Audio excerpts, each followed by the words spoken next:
Hello, everyone. We are here again after a month hiatus from this story. I'm very glad to be getting back into it. I have fun with this story. This story is fun. Yes, especially with new season coming out. Oh, yeah. Watching the episodes. I'm hyped. So spoilers if you haven't caught up to the English dub. I'll try not to give too many things away, but I called who the traitor was years ago. Mm-hmm. I didn't believe you. You didn't believe it. I was like, no. There's all this evidence. There's all this evidence that points towards it. Even before the manga. Oh yeah, even before the manga. And my friend Jacob, he was watching it, and he watched it in the sub, so he watched it a few weeks ahead of me. And he called me up. He was like, Joe, my jaw. He's like, I kid you not, my jaw hit the freaking floor. Because he was like, my first thought was, there's no way Joe called this. He's like, there's no freaking way. At least Jacob remembered. That's good. Yeah. I was laughing. It was really funny. It was a really funny time. But that said, we are going to be talking about Your Hero Academia. Or actually, right now we're going to be talking about what you guys think about Your Hero Academia. I believe we've only got a couple of reviews. Let's see. Silver mentioned that he was trying to catch up on this, so I'm sure I'll be receiving some more scathing, some more scathing comments coming up. Sounds but good. We'll see. All right, first one, Joe Clone. Best part about this chapter for me is Mina protecting that family with acid rampart move. Her growth as a character really shined here. Her breakdown when she realized what the effects of Kudai's death still have on her was really hard to see, but that means you wrote it well. Yeah, like, so during my I wrote this before my black belt exam, but something that kind of reminds me of that is in regards to how like trauma doesn't really go away, or at least the effects of it don't really it lessens with time, but it never really completely goes away. There was this part where we were having to do a knife. We were practicing knife defense stuff, and I'm not going to go too much into it, but I have a hard time with that kind of with that part of martial arts, and because of an experience. Yeah, because of an experience that I had, and they told us like at the beginning of the exercise. I was like, all right, go slow. Don't. It's like this isn't like we're not doing combat speed, and there was I honest to goodness really tried to keep myself under control, but there was a part where it was fake stuff. It was just prop stuff. I honestly can't even remember if the thing looked like a knife, but my brain was there. So they went toward me, and before I knew it, I had my hand around this guy's throat and was like putting him on the ground. And immediately I backed off. I was like, I'm so sorry. I apologize. The guy was cool about it. Fortunately, like there were no hard feelings. There was, but all that to say, like even if the trauma lessens, or at least the manifestations of the trauma lessens, it doesn't ever really go away. Dog. Taco. Go. Get out of here, Taco. You're annoying. She gets closer. Look at her. She says, "You said my name. Hi, Daddy." You little turd. Pooping my kid's room. Shakes her head. Oh yeah. Does it again. But I'm glad that I guess I'm glad that my experience translates well into the written format, I suppose, because it's like I just kind of, how do I put this, like, not putting my own experience in it, but I guess just being able to empathize with that feeling. Yeah, just, I mean, it's also like it catches you off guard. It does, and even if you've mentally dealt with it in certain ways, you still get these. Your body still reacts. Yeah, you have the nervous system response periodically, and it takes a lot of time. And I mean, I had a similar experience recently where something from years ago that I hadn't even thought about in years. I had something, we were practicing something again in karate, and it just, it triggered me, and I couldn't figure out why, and I was, it took me a long time, and I was like, all day I was shaking, and I was having a hard time articulating myself, and then all of a sudden I was like, oh, oh, and it clicked that it must have been because of, what I experienced when I was younger. Yeah. And so it's really wild how our bodies still have those responses. And I mean, really, it hasn't been that long for her, too. Yeah. No, it's been a matter of, it's been like 2 months, 3 months at the most at this point. Nothing in the grand scheme. No, let me think about this, because let's see. Kurt, I was in the hospital for a month. It's been it's been a couple of months since that. So yeah, it's been like 3 months or so. Yeah, that's nothing. Yeah. Like, it takes a lot longer than that for you to heal from something that traumatizing. Yeah. Yeah. So it makes sense that she's still kind of having to deal. Yeah. Speaking of which, I think he said Joe Clum said something about Tenya also dealing with this. Do you want me to continue? Yeah, if you're ready. Okay. So, poor Tenya getting stuck. He has to come to terms with this problem sooner or later. Seems like some of the sidekicks at the agency are willing to help keep him straight, like Scab and Rebound. I was happy to see some coworkers show off how their workplace environment affects how they treat this kind of issue. Whether that's thanks to EDA, agency's code of conduct, or something put in place by the PSC and just reinforced by the agency, I don't know, and maybe we'll never know for sure. I don't think that deep of a detail is your style, or I'm just reading into it too deeply. I had just 2 hours of sleep last night. I'm sorry. Sleep more. Well, it's definitely not something that the Heroes Public Safety Commission would have not authorized, but mandated, I don't think. Because I don't think they care enough. Yeah. That's the other thing is... This is the way I wrote it is definitely an EDA agency kind of thing. And something to remember is that these guys have known Tenya since he was a little kid. Mm-hmm. Or at least some of them have. Like Scab, she's been around since... Ida's dad was running the agency, like with his uncles and all that. The other thing is, like, this specific Hero Safety Commission is not the same one that has always been the Hero Safety Commission. And just because something is... You good there? Yeah. Just because something is a standard does not mean that it is being... put into practice, because just someone who works for the government in public education, I know there's lots of things that are supposed to be expectations for the district that no one checks, no one actually y'all don't have time. Yeah, well, I mean, and then because there's 101 other things that have to come first. Well, no, I mean, even just like behavioral expectations, one school's going to have a completely different standard for how they're handled, and another school has, and so just because in the district handbook it says if a child hurts another child, this is the consequence, does not mean that anyone's going to be keeping that standard. Now, some schools do, which is awesome. Yeah. And so it could be either way, but I think it's likely that the EDA family agency probably holds those standards and has their own that go beyond that. They certainly have a sense of rapport. Yes. Like I believe they mentioned it that like it's kind of unusual for one agency to have that many sidekicks. So that's kind of why I leaned more into like the aspect of like people don't want to leave the EDA agency because Tensei is such a they're the Chick-fil-A of the hero agencies. My pleasure. They're the Chick-fil-A of the hero agencies.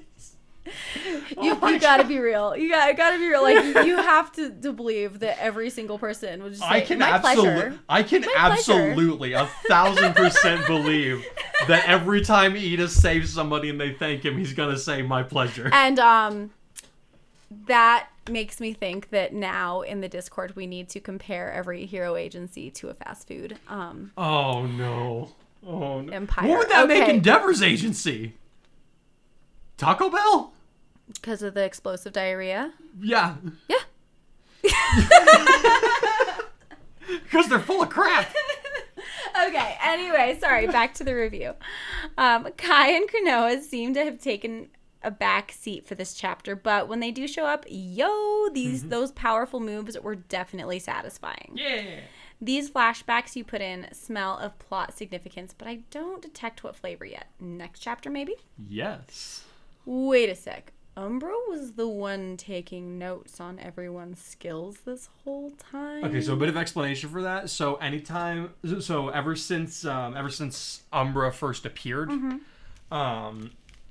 there has been post each chapter. I have been anytime an ultimate move gets revealed, I've had someone making notes on it. Oh. Which is now officially. I'm honestly surprised more people didn't figure that out sooner, because I didn't start putting those notes until after I revealed Umbra, or not revealed Umbra, but like showed him like as an entity that was watching stuff. Interesting. Why are you this way? Okay. I'm honestly surprised. I'm really surprised that nobody picked up on that. That's a good point, because these guys are really intuitive with that kind of thing usually. All right. Oh, and good luck with your Grandmaster exam. Guess I'll be seeing you in Discord when you return next month. See you soon, Mataris. Well, like I mentioned, I did pass. So it wasn't a Grandmaster exam. I was testing in front of Grandmasters, and they passed me. Yay. So, yeah.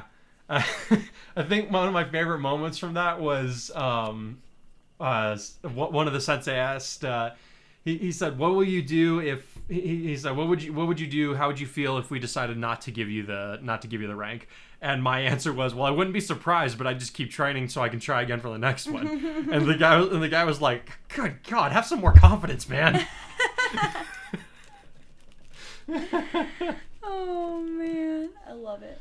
Thank you, Joe Clone. All right. And Silly Kita. Well, that was an unexpected but not unwelcome surprise, seeing the beginnings of Ida and Kudai's friendship.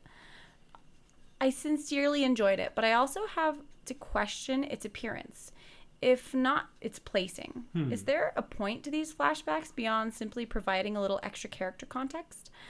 I would imagine so, but I fail to see it as of yet. It's so funny. You get that a lot from your readers. You get that one a lot. But I mean, you want to plant seeds. Yeah. And yeah, I'm just making an observation. No, it's fine. Like, because you do it intentionally. Yeah. I'm like, I don't know. I think the way I see it is it's almost an Easter egg. Like, some authors will, I would say so, yeah. will put something in and you're like, oh, okay, that's nice. And then it ends up being more important later on. Yeah. Just because you have that character development happening. Also with Shonen, you always have, it's hilarious because you always have 28 million flashbacks when someone's about to die. I've gotten better about, I think I'm trying to be better about using flashbacks more sparingly, especially after I got kind of ridden hard on that one about following Kodai's death. People, there were a few people who were like, okay, there's too many flashbacks in there. Yeah, you so did. I'm trying to use it a little more sparingly. Yeah, but that being said, it's interesting that I mean, I get it, but yeah. I feel like you tend to. I feel like for this story style, you kind of need it in some points. Oh yeah. We get to see the effect of Kai's return in regards to larger populations' morale when he started coordinating with the rescue ops, which I thought was a good subject to address at this point. Thus far, we've only seen how his presence affected people in UA, a little bit through the internet and other media outlets. I do hope that we'll see Kudai reconnect with some of the people who were mentioned / shown in the chapters following his death. Ashido brothers, kids he rescued, etc. Maybe even Katsuma and Mahiro from Nabu Island? I'm not saying right this minute, but it does feel like something he ought to do when he gets the chance. That's a good point. All right. Yeah, I might have to do something about that. Uh-oh, SpaghettiOs. Ida's losing his nerve.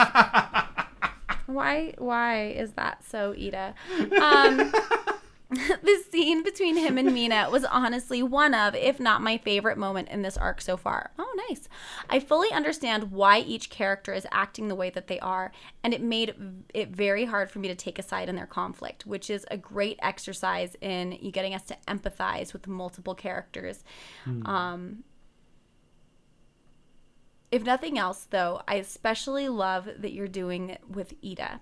what you're doing with Ida. He's been a little sidelined for a minute, and while I applaud the character development for our alien queen, it's refreshing to see that you haven't lost your touch when it comes to developing other characters. I also have to comment on your handling of a person in the agony of indecision, which I feel must be especially challenging for you, as someone who seems to be in his element in writing confidently, if not headstrong. Writing confident, if not headstrong characters. Yeah, okay. I can see that. Oh, first of all, thank you for the compliment. I don't know. What do you think in regards to that last comment? I mean, it makes sense because pretty much all of your OCs, at least, are very discerning, and it's like, you know, they're rarely the chaotic good or evil. They're usually like all the way on one side or all the way on the other side. I would qualify Mataris as chaotic good. Yeah, I don't know. Like, he's very, I don't know. He thinks ahead, but he generally causes chaos wherever he goes, and he honestly does it for fun sometimes. Yeah, this is true. But I mean, that's the thing. That's like you write very intense characters, and once they make up their minds, they don't really question themselves. And then, of course, Mina, being a main character in the story, is very outgoing. She knows who she is most generally, and she has moments where she's kind of have struggling with indecision, but it doesn't happen often for her. Yeah. And so, I mean, it makes sense that they would feel that way, I think. Okay. Yeah. Yeah, no, yeah, honestly, thinking about it, like, there's not... I guess I don't do a whole lot of writing for characters that are... Or at least I haven't come up with very many characters that are questioning themselves. Well, and you don't do... That being said, because you keep Deku pretty... how do I say, true to the canon, and you don't do a ton of introspection with him, because he would be another character who'd be like kind of second guessing himself. Do I not, you know? And you know, I think he is more confident because of his friendships in the story, which is there's a scene coming up, I think in like 2 chapters, where we're gonna see some of that, like he's questioning something that he's decided to do. All right.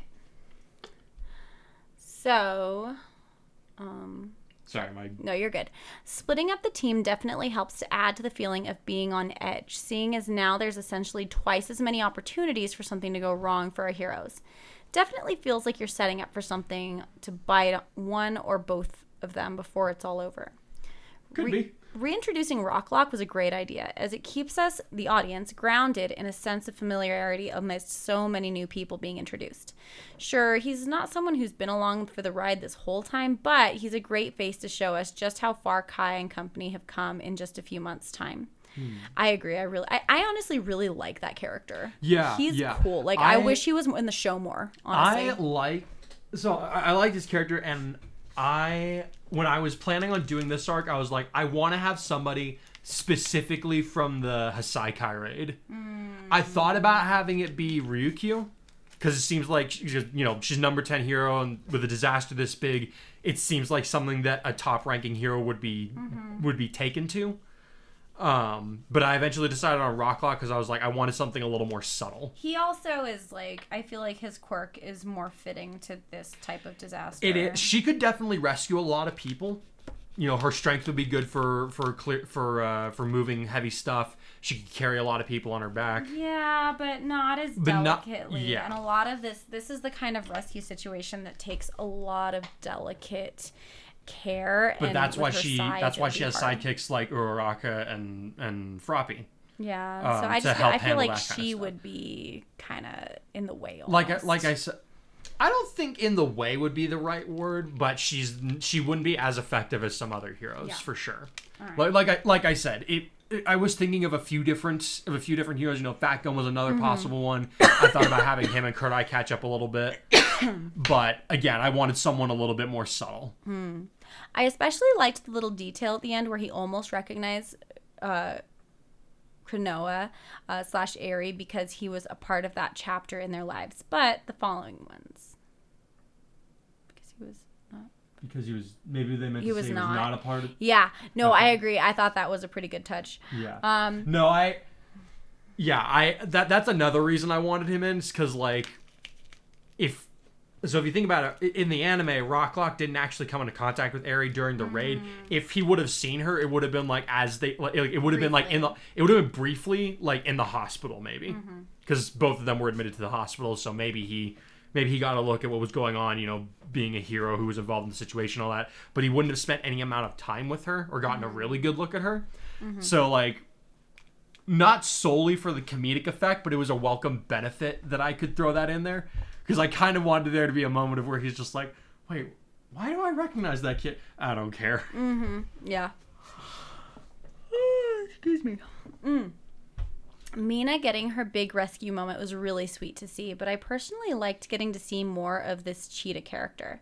We heard in the last chapter about how she wants to be Ingenium's number 2 sidekick before she moves out on her own, and at this time it's more or less played off as something as a joke, but here I can actually see it becoming a thing later on down the line.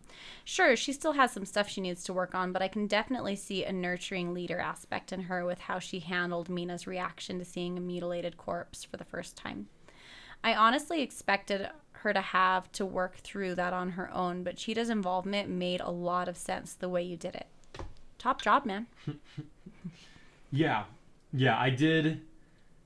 It was a little bit of back and forth for me on how to handle Cheetah's character in this, and I decided to go this route because, yeah, she does want to be higher up in the ranks. She wants to be recognized as the number 2 Ingenium sidekick. Before she opens up her own agency, but like, it was tempting to just keep it as a gag kind of thing. But I'm glad that I decided to go with this direction because I didn't want to do too many trope characters. Yeah. If that makes sense. Like, there's a lot of characters that I've introduced with this, and I wanted to try and add as much nuance to each of them as I could. Some of them are kind of tropey, but with someone who's that ambitious in this line of work, especially somebody who is well recognized within Ingenium's agency at her age, there would have to be something more to her than just her ambition. Yeah. So that's one of the reasons I took it in this direction. But thank you. Now, I gotta ask, did you seriously have Kai riff off the worst character in Demon Slayer?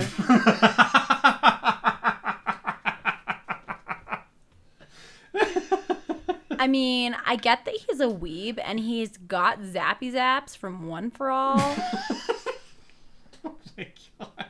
Okay, I suppose him emulating thunder breathing isn't out of the realm of possibility. Just please tell me that he hates Zenitsu half as much as any sane person ought to. He hates Zenitsu as much as any sane person ought to, if not more. Thank you. Zenitsu is the worst character in Demon Slayer, and I know that. I say that knowing full well that there are man-eating demons making shish kebabs out of people. I hate him. He's He drives the me worst. crazy.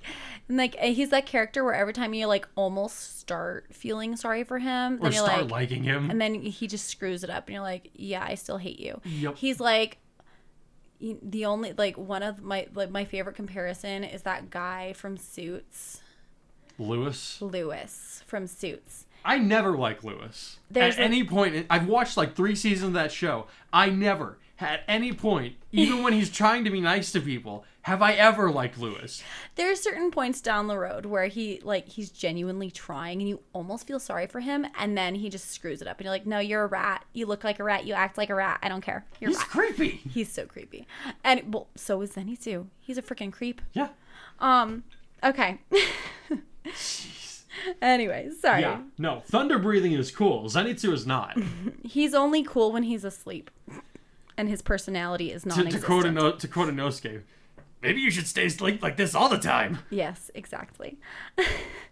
You know, I have to give myself a real big kick in the pants for not realizing this sooner, but it was Umbra who was taking notes on everyone's ultimate moves. Yeah, I'm sorry, man. Go ahead and kick yourself for that. I thought it was obvious. Only question is, where and how is he getting this information?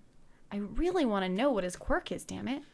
You guys are gonna you guys are either gonna really like or really hate what I did with this. I'm gonna have to change my popcorn meme for this one. There's like Oh man, there's like. You guys know that this one's touchy for me too. So A little bit. Another great chapter, and I look forward to seeing how this mini arc pans out. Happy writing. Much P.S. appreciated. P.S. What breathing styles would your OCs, both in this story and outside, use in Demon Slayer? Oh, Ooh, that's a good question. I have a quick answer for Mataris and Saphira. Mataris would have to use dragon breathing, which is a blend, which in my head is a blend of fire and wind breathing. Saphira would use what I'm gonna call magma breathing, which would be no. Here's why. So it'd be a mix between fire and stone breathing. And the reason I say the stone breathing is because the stone maneuvers are apparently like the most resolute and powerful. I'm sorry. I'm gonna hate myself for asking this, but who's Saphira? I can only think of the one in Aragon. Victoria. Okay. Yeah. So I don't know if you remember or not, but in Sword Art Online storyline, she had a unique skill called the One-Armed Titan, where she could use two-handed swords with one arm, essentially. I remember that. So that kind of lends itself to the idea that like she would have to be immensely strong, but her movements wouldn't be as stiff as rock. And I just like the idea of both of them like having having fire attributes that kind of like keeps them as a kind of keeps the like maybe they both started learning fire breathing or flame breathing and then they diverged a little bit. Interesting. Let's see. How about Kai? Kai would use thunder breathing. Yeah, he would use thunder breathing. Akurui though, what do you think he would use? I feel like he'd just figure out Hinokami Kagura just to spite people. I don't know. I need to get back into Demon Slayer because it's been a while. I don't know.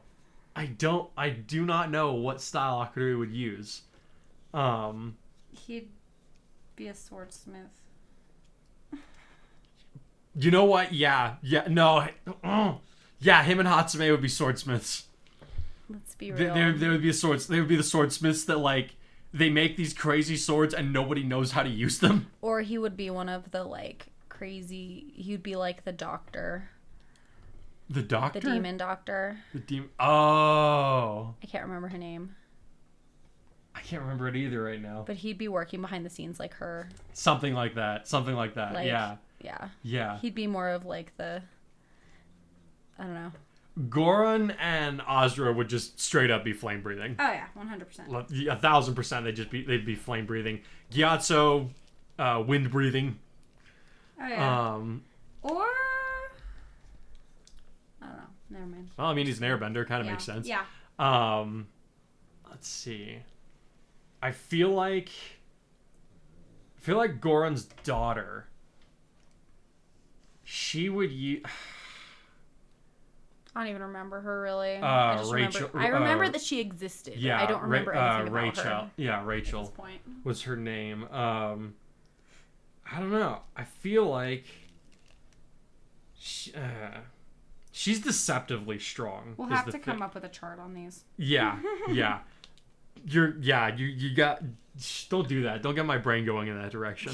Let's go ahead and let the audio chapter play, and then we'll be back in a bit for some retrospect stuff. So thank you guys for your reviews. We'll be back soon.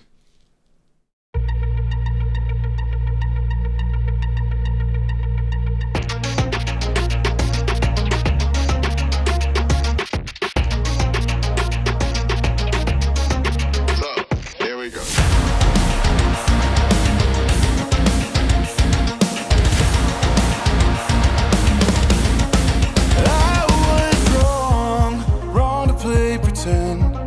What was in my past brought me to the end. I was stuck in limbo, hoping to be dead wrong. No, they took everything from me. Nothing left to see, burn it down slowly. Can't bury the truth, the past is far from dead. The chances we lose when we chose never to forget. When choices made, I fought the blame. The taste of blood was the beginning.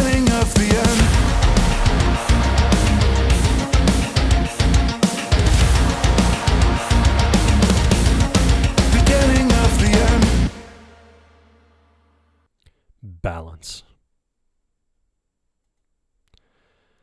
Acid Queen, Stuntman, and Cheetah were all somewhat surprised when their latest trip back to their temporary base was interrupted by a middle-aged hero who called himself Marksman. You guys are being ordered to take a rest for the next 2 hours, he informed them. Get washed off in the tents that away, head over to the mess tent to eat something, take a nap, do whatever it is you need to do to relax. Who's this guy? The pink heroine asked her companions. He's with us, Cheetah answered her.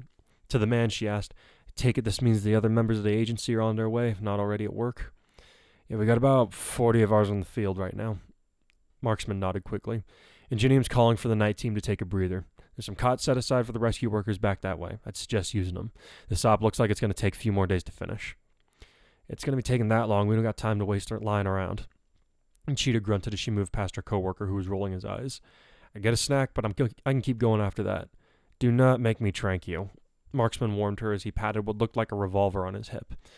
Ingenium knows what he's about, especially when it comes to a large-scale op like this one. If he's saying you need a break, take the break. You're the one that told me it's important to take a step back when we need to, even when we don't want to. Acid Queen said as she rubbed at her heavy eyelids, not even registering that the muck on her hands was just as bad as the skin she was trying to cleanse. I'm going to do what the boss orders. I can barely focus on anything right now. That lesson was for you, not me. Cheetah grumbled. She then turned back to Marksman and said, I'll get some food, take a nap for 1 hour. After that, I'm back out in the field. I suppose that's as good as I'm going to get out of you. The other hero sighed. How about you, Stuntman? Do I need to spike your drink to get you to cooperate? Isn't it liable for a hero to be threatening to drug people so casually? His companion replied with an arched eyebrow. When his only response was to put a hand on the holster, Stuntman held up his hands in a gesture of surrender as he said, Joking! I was joking! Kinda. I'm gonna go wash and take that nap now. With that, he fairly ran off toward the tent serving as a temporary washing station for the men. Marksman gave vent to a smug grin as he watched Cheetah trudge away before he turned to the remaining heroine and said, Sorry we aren't meeting under better circumstances. It's Acid Queen, right? Tensei said that you were the other intern who would be with his brother. The girl made a slight waving motion with her hand before saying, Ida was taking too long to get his act together, so we started rescues on our own. Haven't seen him or the rest since. I see that Cheetah's passing along her loner habits. Marksman chuckled with a slight roll of his eyes. As much as I'd love to stay and give my 2 cents on what that's going to do for your career, I need to get back out there. See you later, Acid. Later, Mark, she replied while giving him a half-hearted 2-finger salute as he jogged away. As she dragged her feet toward the other wash tent, she reflected on how the news about receiving reinforcements had triggered no sense of relief for her. It's good that we have more people, she thought with a sigh, but it's hard to feel like it's really going to make a difference. After getting a brief rinse with water that proved to be surprisingly hot and scrubbing her body with the supplied soap in the women's washing tent, Mina felt just a fraction better. While she was getting cleaned, another volunteer came and informed her that her costume was also being scrubbed, though she doubted it would be entirely clean by the time it came to put it on again. After dressing in a standard volunteer outfit with the word hero titled on the front, she made her way to the mess tent, where it took a few minutes for her to be able to get a plate of food and a place to sit. She thought about going to join Cheetah and Stuntman if they were in, but all of a sudden, the idea of company just seemed so exhausting to her that she took to the relative quiet of the darkened corner without any hesitations. This was a first for her, since the melting heroine was a textbook extrovert who got her energy from being around other people. Even during her depressive spell a few months back, she always found it easier to function by being around other people, but at that moment, she would genuinely rather sit in a dark room with absolutely no external stimulus than even say hello to whoever came along and occupied one of the empty seats at the bench. I don't know if I'd even want to talk to Kurai right now. She reflected sluggishly as she bit into the bun she had been given. The taste of pork barely registered in her tired brain, she was so out of it. Given such a degree of fatigue, it was no surprise that she failed to pay attention to the identities of the other people who came to occupy the table. In fact, it took them a good 4 or 5 attempts of trying to get her attention before they succeeded in drawing her out of her half-asleep state of mind. Ashido! Bah! She mumbled as she blinked her blurry eyes and looked up from her plate to see none other than Ingenium Mark II and Loop-de-Loop seated across from her with expressions of concern on their faces. Oh, she mumbled. It's you. Okay, take it easy, the other heroine said as Ingenium bristled with indignation. We're all tired and hungry, so this is not the time to be hatching out who did what. We just wanted to make sure you and the others are okay. Yeah, Acid Queen nodded as she returned her gaze to her food. Yeah, we're okay. 3 of us managed 83 rescues so far. No injuries on our part. Sounds like a productive few hours for you guys. Loop-de-Loop nodded with approval. Thanks. The pink girl nodded slowly before she made his stand up. Look, I'm glad to see you guys are okay, but I'm beat and I don't really feel like talking, so I'm gonna go lie down. She barely managed to get through the last 3 words, having to stifle a yawn in the process. I understand, but please do your best to be at the next strategy meeting before you return to the disaster area, Ingenium told her as she started to walk away. There have been some changes in the allocation of our search parameters, so we need to... Why would I show up to a strategy session if there's not going to be any strategizing? The girl replied without looking back at them, causing her classmate to stiffen in place with a hint of outrage. I'll stick to what I've been doing and actually saving people, instead of second-guessing every move before we can even get going. She was swiftly stopped in place by an armored hand on her shoulder and Ingenium's stern voice saying, I admit that I made a poor start, but it is always important to have a plan like Midoriya does, or any number of my family would have. To rush in without a plan in advance leads to further disasters, like on Nabu when Let go of me before I slap you again. Astrid Queen said in a tone that brooked absolutely no arguments. Remembering the last time he had been within striking distance, Ingenium quickly released her and sat back down. The pink girl slowly looked over her shoulder while she then said to her classmate, You know what your problem is, class rep? You know why you always freeze up right before the big, important moments? Without giving him a chance to answer, she went on to say, You can never decide who you're going to try to be every time a crisis comes along. Sometimes it's your brother, sometimes it's Kurai, sometimes it's even Izuku. You want to be a good hero that your family can be proud of?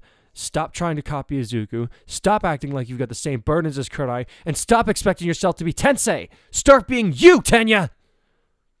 With that, she stormed off, muttering other, less intelligible things under her breath. The few people who happened to get a look at her face while she passed them by knew that it was probably best to give her a wide berth. There was a good 10 seconds of silence at his table before Loop-de-Loop volunteered the words, You know, bringing up her boyfriend's really horrific death again probably wasn't the best way to make your point right then. That has been made abundantly clear, thank you. The armored hero grumbled without looking over at his teammate. Do her slaps really hurt that bad? Go and test her temperament if you're so curious. That is a hard pass.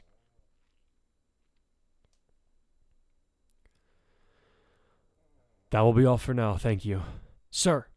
The original Ingenium let out a long sigh as he took off his helmet and pressed his thumb and forefinger on either side of his nose, trying to alleviate the tension headache that had been building up all night and morning as he had done his best to both rescue people with his own hands and through coordinated efforts with his sidekicks and other agencies. Of all the weeks for Tenya to start his internship with me, he thought with a wry grin. Oh well, Father forced me to swim by throwing me in the deep end when I refused to get in the children's pool. I do believe there's something to be said for sink or swim. I remember seeing that look on your face a few too many times over the years, said a familiar voice that caused him to swiftly spin around and look at the tent entrance in surprise. He was greeted by the sight of a heroine in her late 20s who was smiling kindly at him. Hey, Tensei. Been a while. Shinobu! He said, a smile breaking out on his own face as they moved to greet one another. How long has it been? Well, I struck out on my own about this time last year. I stopped by a couple of times when you were in the hospital, but I think you were still pretty out of it back then. The woman replied with a slightly more somber look.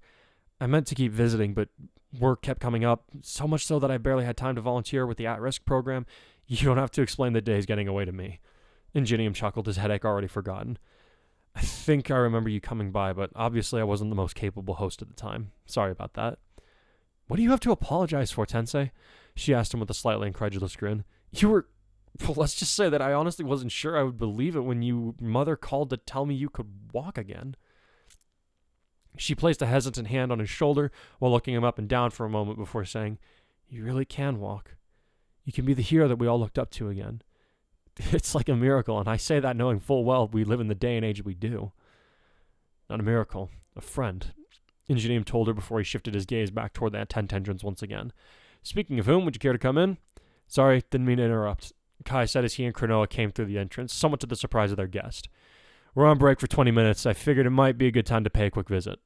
Inertia, it's good to see you. I take it you're here to help with the evacuations in this zone? Yes, my sidekick and I just arrived. She nodded as she stepped away from Ingenium, a slight blush coloring her cheeks as she did. She's coordinating with some of the first responders, but when she's done, we'll be heading out. Sidekick already, huh? Kai grinned with approval. Well done to you. He looked like he wanted to add more to that statement, but then remembered the girl at his side, so he changed his approach to say, Sorry, excuse my bad manners. Inertia, this is Cronoa, my fellow hero intern under Gran Torino, and the one responsible for getting Tensei back on his feet. It was you? Inertia asked the dark-haired girl, who immediately nodded with a smile on her face. It's nice to meet you, she said with a polite head bow. My quirk allows me to reverse damage done to people's bodies, which is how I was able to restore Ingenium's legs, as well as grow Kai's arm back. Well, that is an impressive power, Inertia said as she returned the bow. If that is the case, you have my most sincere gratitude for healing Tensei. The world needs heroes like my old boss in it. Old boss? Kunoa looked to Kai for an explanation, who already seemed ready to give one. Inertia used to be Tensei's number 2 sidekick, he explained. She started working for him about 10 years ago and only recently decided to open up her own agency. We were very sad to see her go, but from what I've read, she's done surprisingly well for herself. Ingenium grinned again, causing the woman to look at him in surprise. You've been following my career? She asked him. Of course, he nodded enthusiastically. Even before I was injured in my fight with Stain, I kept track of you. As I said, I was sad to see you go, but with all the good that you've been able to do in your new jurisdiction, I have to admit that I may have been holding you back a little at my agency. She's performing better than she was at the Ida family agency? I can't wait to see how she does in the field today. Kai grinned at the pair. The rain is finally starting to let up, so the crew preventing the landslides is mostly broken up, though they're leaving a few people up top just in case we get another shift. The 2 of us are now tasked with assisting evacuations in the high-risk zones. The 2 of you? Inertia repeated, looking at Cronoa without comprehension. Wait, wouldn't your quirk be better used in the triage? Huh?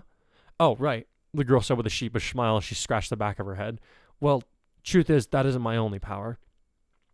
I was experimented on by the League of Villains for a while, so now I also have super strength, which I've been using to help Kai in preventing any more mudslides. Wait, you were... What now? Inertia turned to look at Ingenium for a better explanation, but all he could do was shrug helplessly. The League thought she stood a better chance at surviving some of their more radical experiments because of her quirk. Kai explained the proposed narrative that had been agreed upon by those privy to the truth coming easily to his lips. Lucky for her and us, they were right.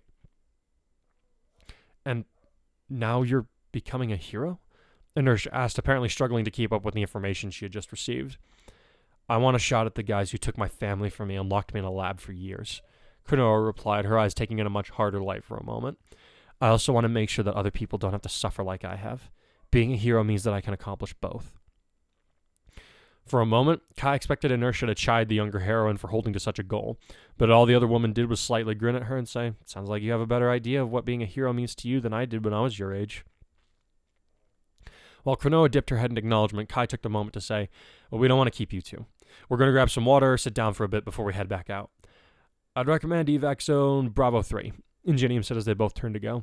It's not far and there's less chances of a camera crew showing up to get a shot of Japan's next number 1. Yeah, I may or may not have used smokescreen to get away from a crew in the Tango area. Kai grumbled as he made his exit. Thanks for the tip anyhow. Bye, Ingenium, Cronoa said as she followed her partner out of the tent. It was nice to meet you, Inertia. You too. Once the younger pair had departed, she turned back to Ingenium and said, hard to believe that's Hogosha. In her mind's eye, she could see him, along with a younger Tenya, watching the heroes of the Ida agency going to work with no shortness of admiration in their eyes. To see him walking confidently among their number as a battle-hardened hero in his own right was honestly a little jarring. Wait till you see him in action out there. Her former boss chuckled. I'm sure you saw what he pulled off in Kanto, but it's something else to see him working in person. Look at you, sounding like a proud dad, she giggled in response. You know, you'd probably be pretty stellar at that. Only if I ever found the right woman, the hero said with a sigh as he looked down and rubbed the back of his head. And even if I did find her, I'm afraid I might already be married to the job. There was a brief pause before Inertia answered, well, maybe if you found a woman who didn't mind sharing the job with you? What, you mean another hero? Ingenium asked as he looked up at her in surprise, to which she nodded. I mean, I suppose I hadn't really thought about it. Well, maybe change that, Inertia said before giving him a quick wink. I know I've thought about it a few times myself. Ingenium's cheeks flared red as a few things that had taken place over the last couple of years suddenly clicked into place for him. Wait, Shinobu, are you... Inertia! The tent flap burst open to reveal another young lady dressed in a hero costume, panting raggedly. Registering the presence of another hero, she quickly stood up straight and managed to gasp out, Sorry to intrude, but base command wants us moving out with the rest of our group in less than 5. Well, duty calls, Inertia said with a sad sort of smile toward Ingenium as she moved to follow the girl who appeared to be her sidekick. I'll see you later, Tensei. Wait, Shinobu! The man called before she could leave. His words failed him for a moment, but Inertia waited patiently until he managed to say, I feel like this conversation needs to be finished, perhaps over coffee? When this is all over, of course. The heroine's face brightened considerably before she answered him. Of course. I'll look forward to it. As will I. Then she was gone, and Ingenium was left alone in the tent with his thoughts. How long has she been waiting for me to... He could only wonder silently. Of course, the moment he tried to think seriously about it, his headache chose to return with a vengeance.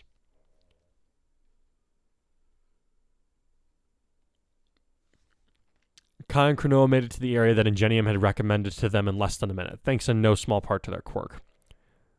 We've been at this for like 20 hours.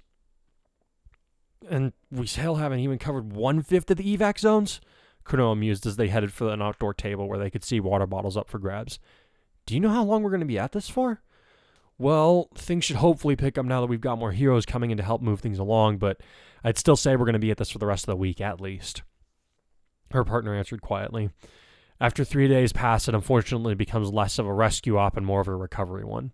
We're trying to make sure that we find everyone in the citizens registry before that time elapses. How do we know if we've done that or not?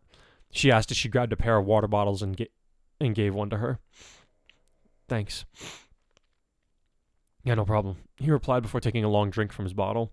Once his mouth was cleared, he told her, You haven't seen this yet since we've been focused on keeping the mudslides at bay, but when we start rescuing people, we take them to one of these command centers that they've set up, each of which has a list of people who lived here when the disaster happened. If we bring them all the way back ourselves, we go and inform someone in command tent who we've rescued, they'll log them as having been saved. The process takes longer when identifying the dead, but the idea is the same. This doesn't happen often, but if we do manage to find everyone in an area dead or alive, HQ assigns the heroes working the area to a new zone, leaving 1 or 2 people behind just on the off chance that someone slipped through the cracks. This is a lot different than the rescue operations that the UA Alliance used to run. Cronoa mused aloud as they moved along, trying to find a bench or crate to sit on for a few minutes. How's that? Our friends could only ever afford to commit forces to the rescue of people who we knew to be alive. She replied as she looked over at him sadly. I guess it's just weird for me getting to go through so much effort to save people who might be alive. Not that it's bad in and of itself, just different to what I'm used to. I'll do what I can to make sure you do get used to it. Kai grinned at her. I'm glad to hear it. Cronoa smiled in response. I look forward to a future without a one-sided world war occupying it. Before Kai could give us his thoughts on the subject, he was interrupted by someone to his left.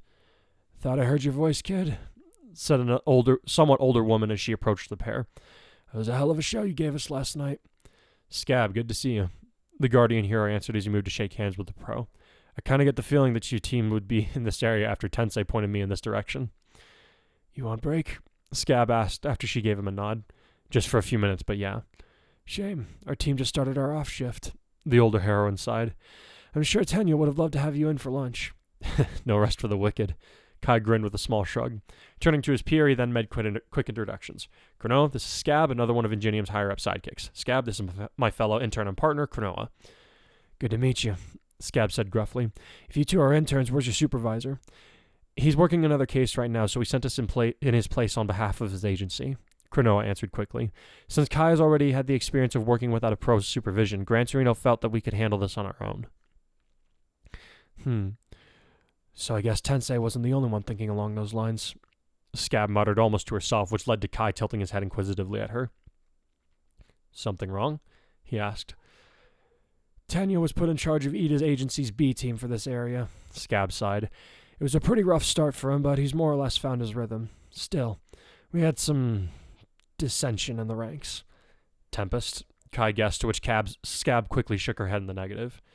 No, Tensei put a moratorium on that one pretty fast, she answered him. No, it was the other intern who started it, which got Cheetah and Stuntman going. Nobody's been hurt out in the field, but Tanya's taking the proceedings pretty hard. I can imagine. Kai nodded with a slight frown. He knew that his friend had a habit of trying to take on the responsibility of everyone's well-being once they came under his command. So to have some of them break off had to be something very difficult for him to swallow. You said it was another intern who started the group's fracture? Cronoa now asked. I'm guessing she had a big personality and a lot of pink. Friend of yours? Scab smirked. Classmate? Cronoa answered. Girlfriend. Kai said it almost the exact same time. Ah, so it is her. Scab nodded slowly. Well, she's going to be in some hot water once this is all over, but last I heard, she and her partners in crime had rescued a few dozen people last night, so at least they've been keeping busy the right way. Oh, Mina. Kai sighed as he rubbed the bridge of his nose. I love that girl, but I really hope she didn't just burn another bridge. Nah, I wouldn't worry about that. Scab grinned at him. She's not the only one who will be in hot water once this is all over with. Huh? Don't worry about it. The older heroine chuckled. Matter of fact, why don't you run and say hi before your break time is over? I'd love to, but I don't know where she'd have gone. Kai shrugged helplessly. Well, the mess tent is that away, and if she's not in there, she's probably taking a nap in the temp shelter over there. Scab said as she indicated the two different structures. I'll let you get to it, but it was good to see you again, kid. You too. Thanks for the directions. He replied before the elder heroine walked away with a small wave over her shoulder. Once she was gone, he added to himself, something tells me I'm not going to get a chance to sit down before our break is over. Too many people to touch base with. Divide and conquer, then, Cronoa suggested. How so? Where do you think Acid Queen is most likely to be? She asked her partner. You go there, and I'll go to the other spot and catch up with whoever's there. If I run into a Genium, I'll make sure he's occupied long enough that you two don't get interrupted. Eri, you are a goddess, Kai grinned, causing her to giggle in response. In that case, Mina's probably taking a rest, so I'll check the shelter. We'll meet back here in 15 minutes. Yes, sir.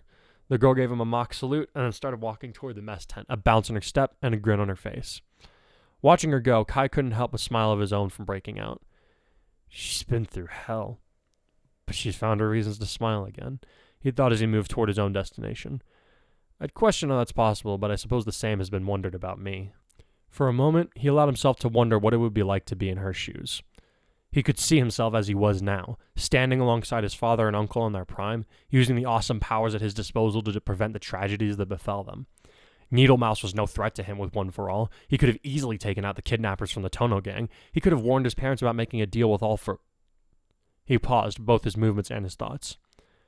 Would I warn them about what would happen if they struck a deal with him? He was forced to wonder. If I did manage to warn them off, I would never have Energon, which means that Dad would have never been under his thumb, which means that he would still be alive. Akaduri never would have pushed his quirk too far in order to help me, and I would be... Once again, his thoughts came to a halt, though he forced his feet to get moving again. What would I be if I didn't have a quirk? Probably a cop like Dad. He allowed a wry grin to break out on his face as he realized that he now had another reason not to envy Eri. If I weren't able to become a hero, I never would have met Mina or any of the others in my class.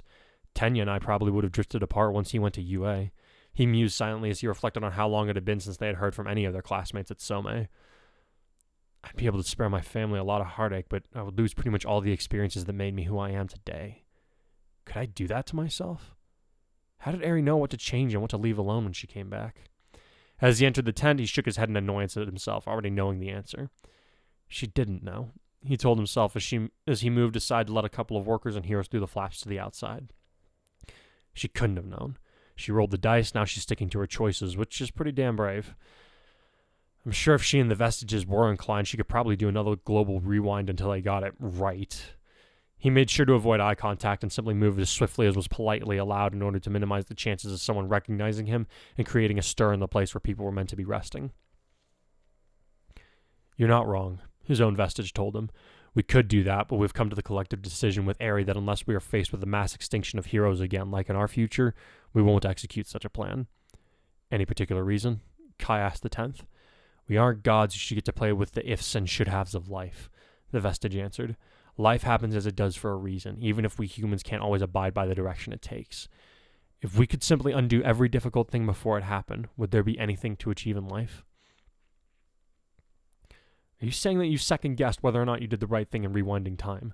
Kai asked as he passed between a few rows of occupied sleeping cots. Wouldn't you? The 10th chuckled dryly. What happened when we first came to Eri was largely an accident, but it also opened up to us a new possibility, that of being able to undo our every mistake throughout our battles against All for One. The main issue is that if we did decide to go through with such a plan, what would there be to stop us from continuing to do so in every instance of evil and misfortune that we came across? And if we did that, would we simply not become that which we hate, by taking away the free will of everyone who ever acted out of line by the standards of our own morals? Kai sidestepped another row of cots to allow another hero-free passage while he thought, well, that got dark real fast. It's not a subject to be taken lightly. Fair enough, the young hero thought with a sigh right before he finally sighted his quarry. The color of her bright pink skin and hair had been somewhat muted by all the accumulated muck, even after being washed, so it had taken him a little longer to figure out who she was. The fact that she was not wearing her hero costume also impeded his search, though not for terribly long. He felt his vestige retreat back into the depths of his subconscious, having apparently decided that the conversation was done for the time being. With a few more strides, Kai found himself standing over the sleeping form of his fiancée, who wore a troubled expression on her worn features. She was also shivering lightly, as she had apparently not been able to find or had neglected to take a blanket for herself. At that particular detail, he let out a quiet sigh and rolled his eyes upward for a moment. Next time she tells me off for sleeping with my feet out under the covers, he thought with a wry grin as he cast his eyes about for a covering she could use. He quickly spotted a small stack of blankets, awaiting use next to one of the support posts of the tent, so he used Black Whip to retrieve one and then used his hands to unfold and lay the article down on her trembling body. Sleep well, love, he whispered right before he kissed her on the brow, next to one of her horns. As he pulled back, he was pleased to see that a more peaceful look had worked its way onto her face, though she still seemed fast asleep. Deciding that he could really do with a few minutes of leg rest, he sat down at the foot of her cot and adopted a meditative pose. He wouldn't be doing any deep pondering, but with all that was going on around them, he knew he needed to take as many opportunities to quiet his mind as he could, even if only for a few minutes.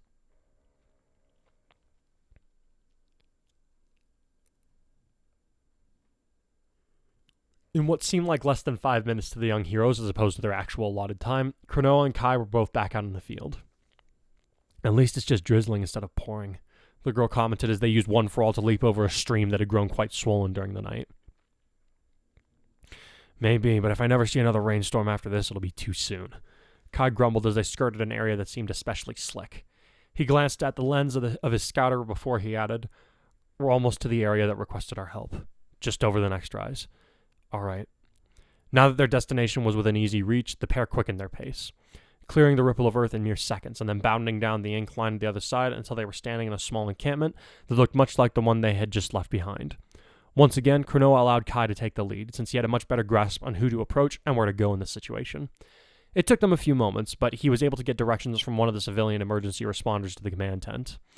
Once they made their way over, they were able to coordinate with the section chief, who, like his associates, seemed immensely relieved at the prospect of having the guardian hero come to work alongside him and his volunteers. The pair were then sent to a neighborhood where many of the houses that had been greatly damaged were too unstable to risk going into, for fear of the remnant crashing down on the rescue workers.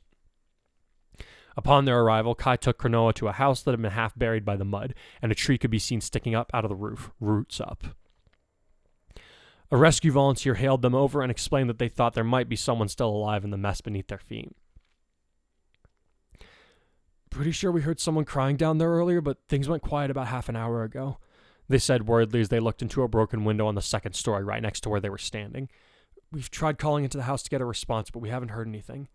"Stand back, sir," Kai ordered as both his and Cronoa's bodies lit up with bioelectricity. As the man retreated a few yards, the hero turned to his partner and said, "We proceed carefully. If we try to take the rubble off too quickly, we could force a shift in the mud, cause whatever's left of the structure to collapse on itself."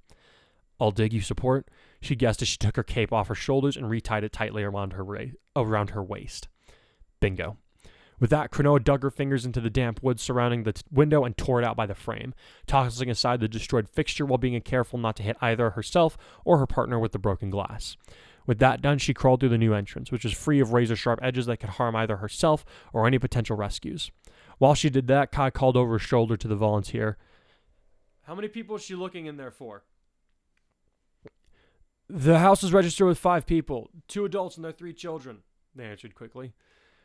"You get that?" the hero asked after tapping a button on his scouter. "Yep," Cronoa answered through her own earpiece. She didn't have a setup as advanced as Kai, but she had requested a short-range communication device for her costume shortly after enrolling in UA for situations like this one. "I'm going to need you to use float, get above the house so that you can use Black Whip to hold some of this stuff up. There's some kind of brace that I can't get around, and I need to get past it to move further in. The support runs east-west." "Got it. How far away from the entrance are you?" he asked as he began to levitate over the roof of the house. "I've made it about 20 feet, give or take." "Okay, hang on." Measuring the distance as close as he could with his eyes, Kai then shot a Black Whip tendril out of his right arm, causing it to stick to the roof where he estimated his partner to be, as well as 2 other points on either side of it that ran perpendicular to the framework of the house. "Okay, I've got it," he told her. "On your go." "Okay, 3, 2, 1. There was the sound of something snapping from within the house, and Kai immediately exerted more strength into his arm as he worked to hold up the roof.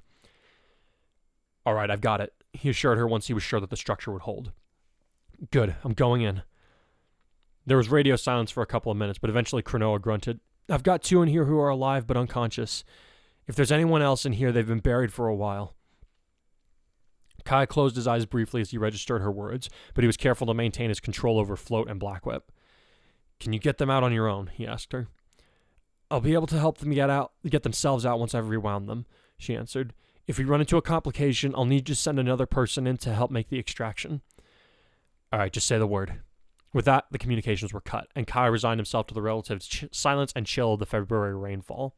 It took a lot longer for Cronoa to emerge from the house than it did for her to make it into the structure, but eventually she managed to make it out with the two teenage girls, both looking dirty and dressed in bloodied clothing, though neither of them had any wounds to speak of.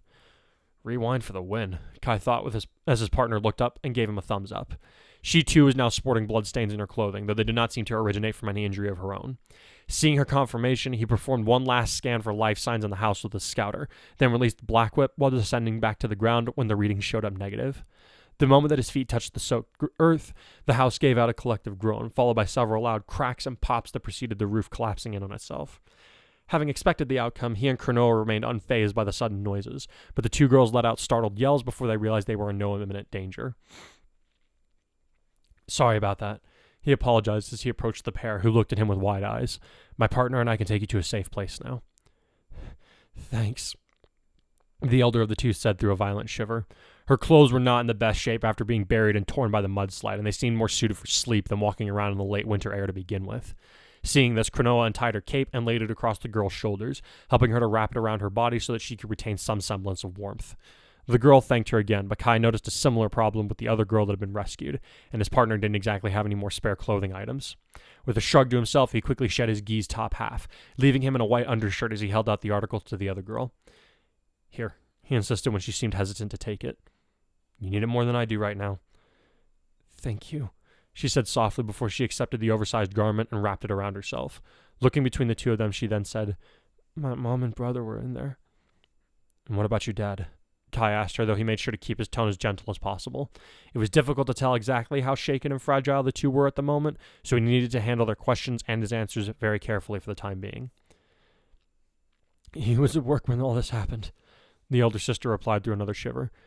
We don't know where he is now. Please, my brother and mom, the younger girl pleaded, tears in her eyes. Kai and Cronoa exchanged a look before the heroine told them, I looked everywhere that I could in the house. I couldn't find anyone other than you two. The two teenagers paled at the unspoken implications, but again the second girl managed to be the one to talk. Well, maybe they managed to get themselves out? Or someone came earlier and they just didn't know to look for us?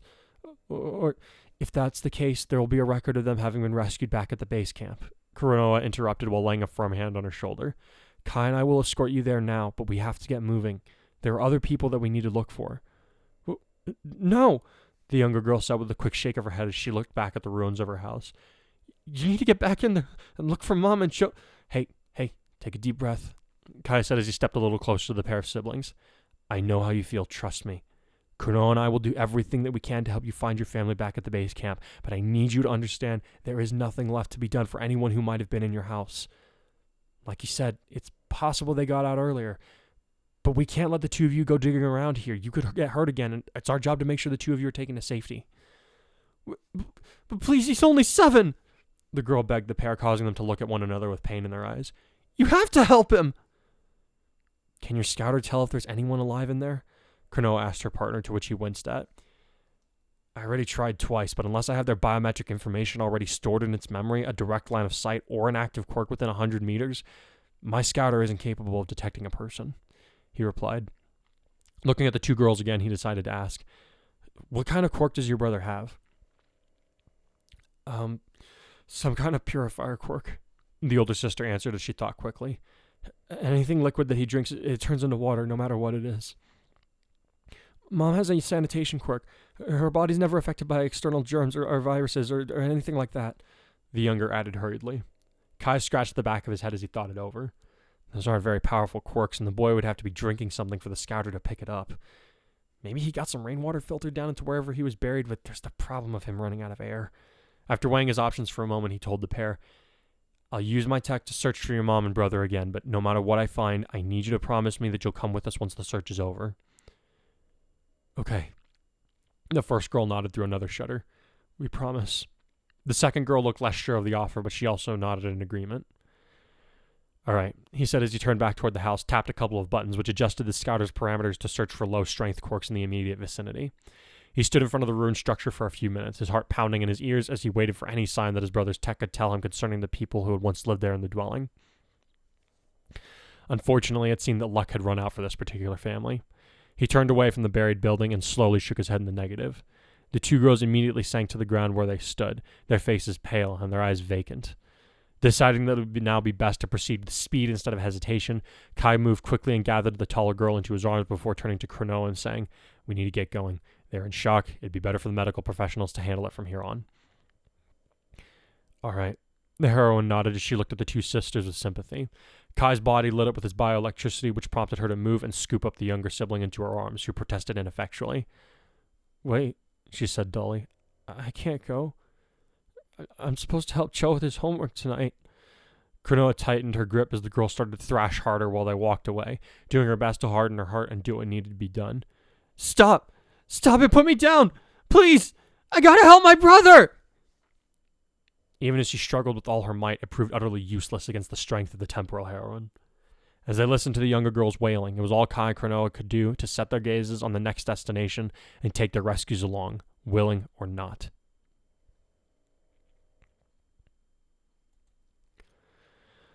For the next 3 hellish, rain-soaked days, the heroes worked ceaselessly to extract all those who had been swallowed up by the earth. Morale was low in supply to begin with, and by the time the heroes were being told to pack up and go, misery abounded. Kai and Cronoa objectively had some of the roughest shifts, given that their abilities and work ethics made them hot commodities for the rescue workers. The Guardian hero single-handedly prevented over a dozen more mudslides from burying the emergency responders in between his direct rescue attempts, while the temporal heroine was responsible for saving the lives of nearly 300 people in critical condition before they even made it to an ambulance. They coordinated with many different agencies throughout the week, but Gran Torino himself only put in an appearance during the last 10 hours, having finally finished whatever work he and Tsukauchi were up to these days. The two wielders of One for All knew that it had something to do with tracking down Shigaraki and his top officers, but they both knew better than to press the old man for details before he was ready to divulge them. Besides which, the two were so emotionally numb and brain dead by the time that he pulled them out of the field that asking about the Paranormal Liberation Front was nowhere near the forefront of their concerns. Despite having saved hundreds of people, possibly close to 1,000 if one counted their combined efforts with other heroes in the area, they had uncovered just as many, if not more, corpses in the process.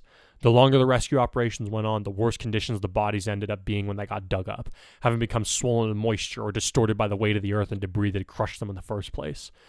Cronoa seemed fairly unaffected by the deaths, which her partner attributed to her upbringing both before and after her time at UA. It was perhaps the greatest surprise to Cronoa when she had found Kai during one of their short reprieves, leaning on the ruins of a rooftop, breathing heavily over a pile of watery bile that he was also wiping away with the back of his hand. He was nearly as pale as he had been when she had found him as a corpse, and his body was shaking badly when she came to put an arm around him and console him if need be. It was then that she saw the mangled body of a boy around their own age, speared by one of the support beams from the house, glass sticking out of his back and leg like some macabre porcupine. Only his face had been left mostly undamaged, reptilian eyes and fanged mouth wide open, pleading for help even in death. It had clearly not been an instantaneous demise, but Cronoa hoped that the poor soul hadn't suffered for too long before the end came. She thought that she might have heard Kai murmuring something along the lines of, "Not even him. This is so messed up." When she asked him if he was overworked, he then shook his head and told her that he would have to explain himself once they were able to go home. "Even if we're on break right now, we have to be ready to go back into action on a second's notice," he had said as he walked away from his vomit without a backward glance, his gait steady and his voice no longer wavering. "If I go into what brought that on, it's going to take me a lot longer than we can afford to finish pulling myself together once I start. So for now, do me a big favor, don't ask if I'm okay." That last sentence was normally the kind of thing that he would say with a wry grin to let his friends know that he was joking, but in that moment, Cronoa could see only how wary, and for lack of a better term, damaged his spirit was. As she had gone to follow him into yet another disaster zone littered with the cries of the desperate, she hoped that he might be able to catch a few minutes with his other half. However, as ill luck would have it, the two of them saw nothing more of their friends throughout the remainder of the rescue efforts, and the only time Kai took a moment to stop was when he was spending a little extra time entering the address of the deceased, his haggard eyes lingering over a set of names that meant nothing to his partner. Cronoa could have sworn that fate was taunting her predecessor in the number of times that they would catch glimpses of Ingenium Mark II or Acid Queen from a distance, only for one of their teams to be called away to another location in an urgent manner. The only time they ever came into direct contact was during that second day, when Kai had seen his beloved in the resting tent while Cronoa was brought up to speed on the team's then current status by their class rep. When the 3-day live rescue period had elapsed, Gran Torino's agency made the collective decision to remain on duty for another 36 hours on the hopes that they might be able to find those of hardy spirit who had survived against all odds, as well as help move those who had been pulled from the rubble, but were unable to make it to a safe zone due to the inclement weather, ruined road work, sustained injuries, or all of the above. To their dismay, they were unable to save any more lives, though they were able to preserve many of those who had already been moved away from immediate danger by others. After escorting a cul-de-sac's worth of people through a small stretch of hazardous territory to safety, Cronoa had taken a moment to murmur, "Do you ever wonder how many people we just missed the chance to save, Kai?" When all she received was the silence of the rain, she had turned to look more fully at her partner while asking, "How many people were waiting for us just now and we weren't able to—" "Don't!" He cut her off, his voice uncharacteristically harsh. It was such stark contrast with how he normally spoke, especially given the warm tone that he nearly always reserved for her and her younger self, that it actually made Ari flinch and step halfway away. However, she quickly saw that her hero was once again deathly pale and shaking where he stood.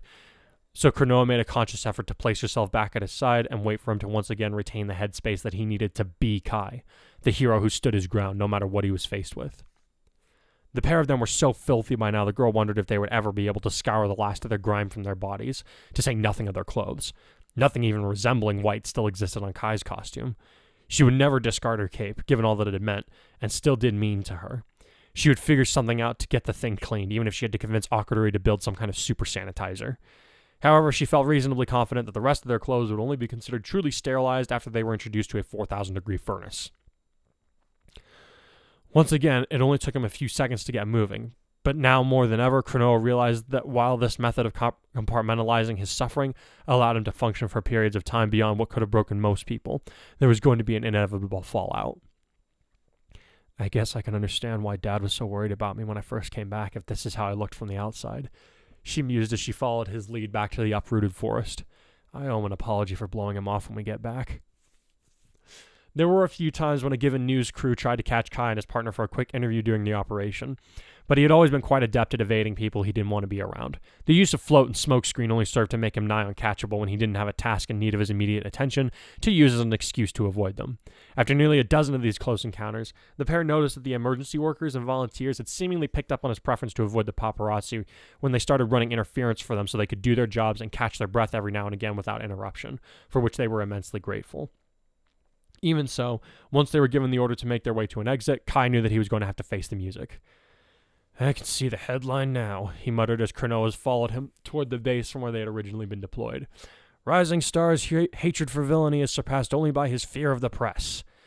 Or something to that effect. "You really don't like the media, do you?" she asked as they skirted a boulder. "I really don't.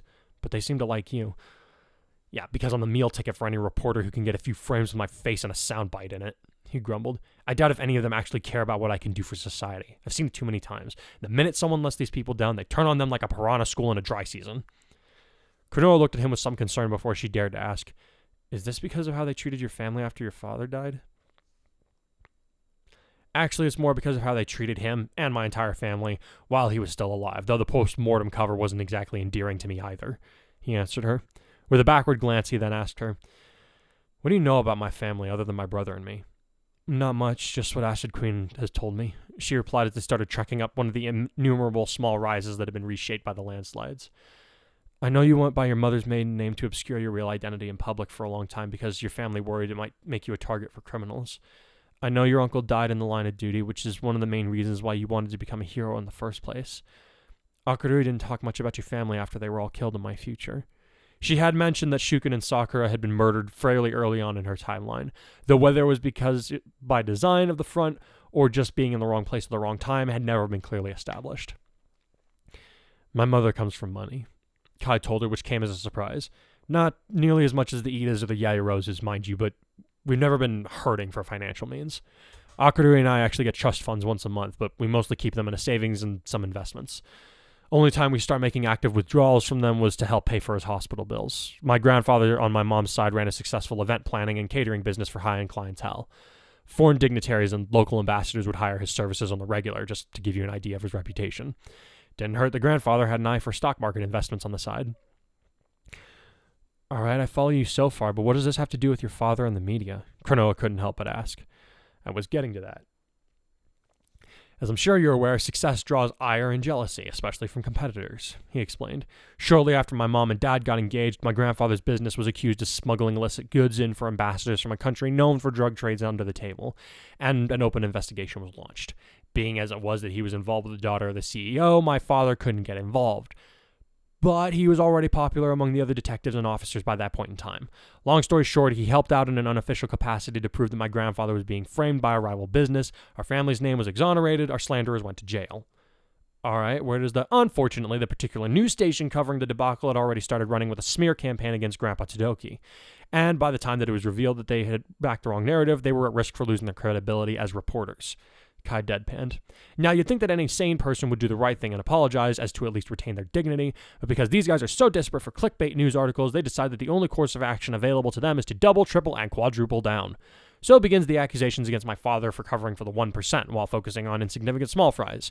You know, like the Yakuza, smuggling rings, underground casinos, serial rapists and murderers. Nothing important there. His tone was so tired and utterly bitter for a few seconds. He looked and sounded like the boy who had raged at his own resurrection. But fortunately for Ari, the moment was quick to pass. Looking over his shoulder again, he then said, "Sorry, I guess that's still a sensitive subject for me." "Well, I can't say that I blame you for feeling that way," Cronoa replied softly. "I imagine that if someone talked about Eraserhead the media does about your dad, I'd be pretty angry too." I know not every media station out there had it out for my family. Kai sighed as he returned his gaze forward, as so they could watch where they were going. It's just hard to forget that the same people now singing my praises were the same ones who ambushed a primary schooler outside his own house so they could try to get an angle of a neglectful father from him. Oh, Kai. Cronoa winced as she placed an arm around his taut shoulder while they had stopped at the top of a rise, where they could see their destination down below, already having been swarmed by the camera crews. How old? I was 7, I think. There was a brief pause before he added, "That day did not go well. Turns out that frightening a child with a quirk like Energon is a good way to end up with a lot of broken equipment and utterly avoidable injuries." I'd like to make some remark about how I can't believe they would do that to a kid, but we both know this world isn't exactly kind to children, she murmured. She drew in a breath to say more, but stopped when she felt Kai's shoulder begin to shake. At first, she worried that he had finally started to break down and weep, but that thought was quickly dispelled. "Wait, are you laughing?" "I'm sorry," he snorted as his shoulders continued to tremble while he clutched his stomach. "I know it's not supposed to be funny, but why the hell am I laughing?" Following this, he fully doubled over and started wheezing with merriment. "What is wrong with me?" he cackled. "Same thing as me," Cronoa answered, the corners of her own lips itching their way upwards, in spite of her best efforts to remain downtrodden. This isn't funny." "I know, right?" Kai continued to laugh, which finally got his partner doing the same. "I think we're broken," she giggled senselessly. It really made no sense. They were soaked to the bone, mentally and physically exhausted beyond all reason, covered in the filth of nature and death, standing on a mountain that had just shed its skin in order to snuff out the lives of hundreds, many of which they had seen in excruciating detail. Nothing about their situation called for silliness or the sounds of joy, yet here they were, laughing away. "I think we need some tea, a bath, and a lie down," the girl thought as Kai managed to compose himself well enough to grab her hand and lead her away, though he was still laughing as he did.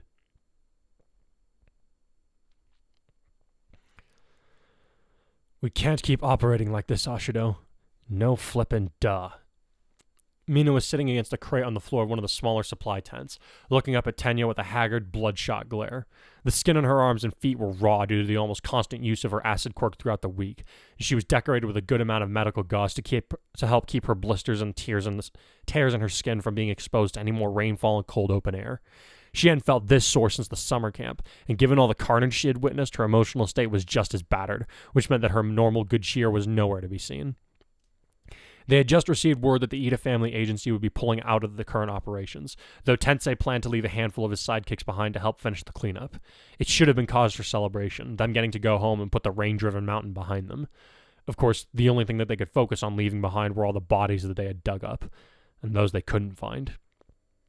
Of course, Tenya had also decided that what had gone down between them needed to be addressed sooner rather than later, and given that Mina just wanted to curl up in a ball under her covers for a month, she was not currently inclined to make it an easy discussion. You want to tell me how I blew it? She snapped before he could get a word in. How I failed so many people because I didn't stick to your master plan? Ashido, I'm trying to say that I'm sorry. His shout wasn't so much a surprise as the words that were spoken, which left Mina quiet for a few seconds. You're sorry? She asked tentatively. Being worthy of the name Ingenium means everything to me, the bespectacled hero said as he sat down across from her. But as you said, I can't seem to decide what that even means for myself, or if the image I'm trying to keep even is of myself. Closing his eyes and furrowing his brow, Tenya went on to say, We are surrounded by so many amazing people every day of our lives. I always wanted to be like my brother because I believed him to be the embodiment of heroism. Then Kurai came into his own as a hero alongside Midoriya, both of whom showed that there is no one way to become the greatest hero one can be.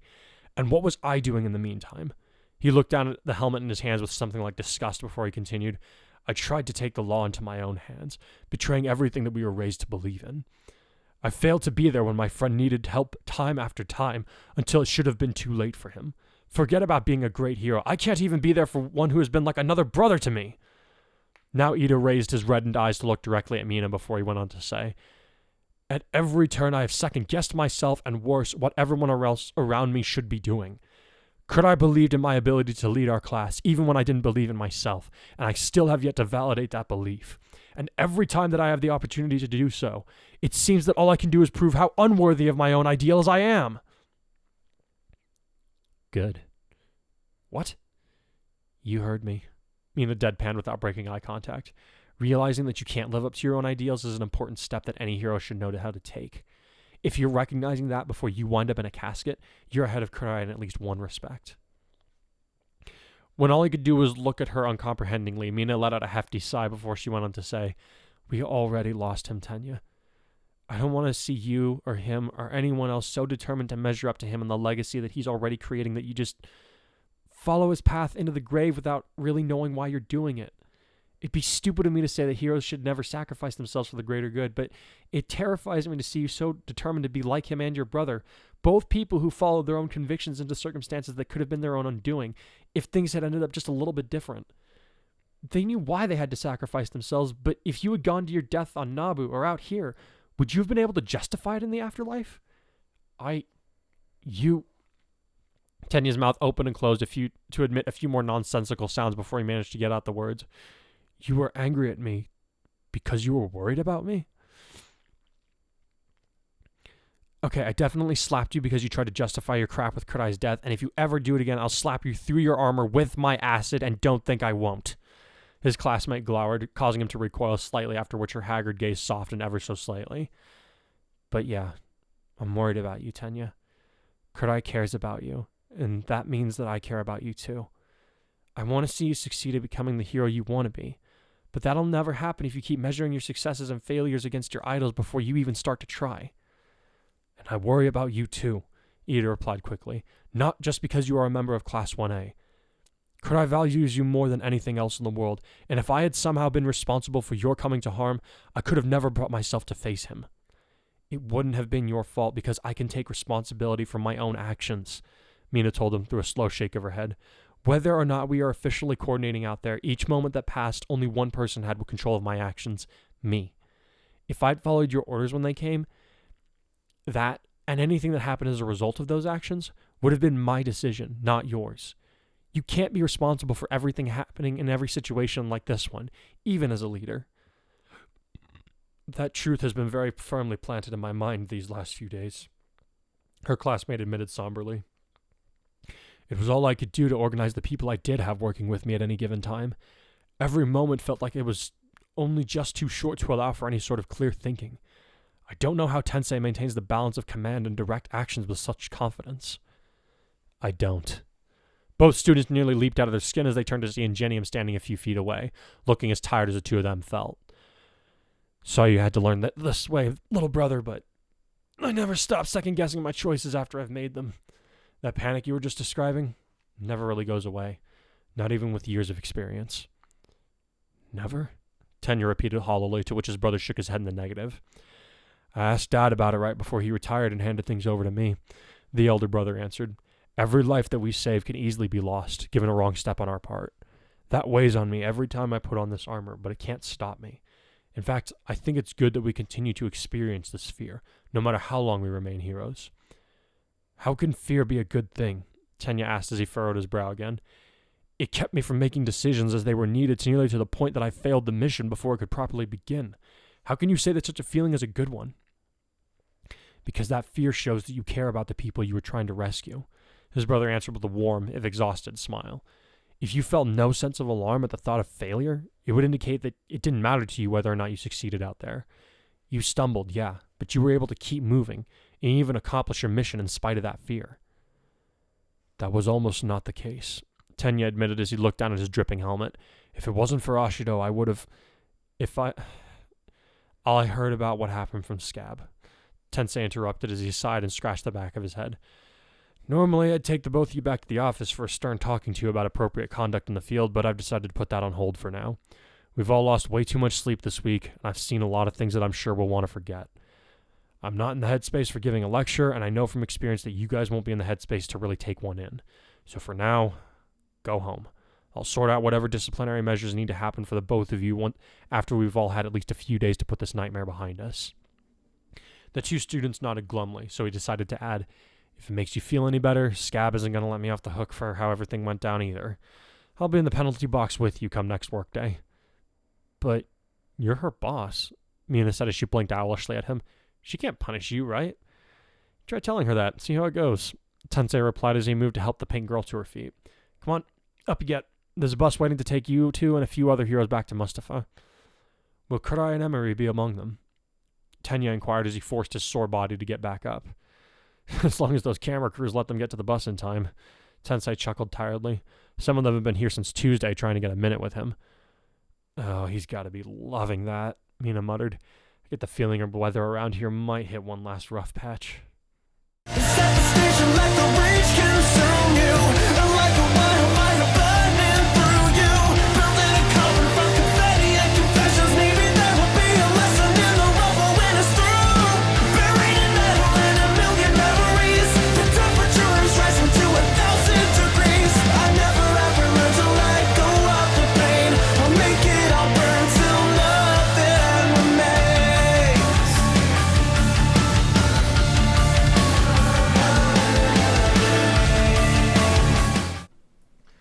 All right, so what do you think of this chapter? So, I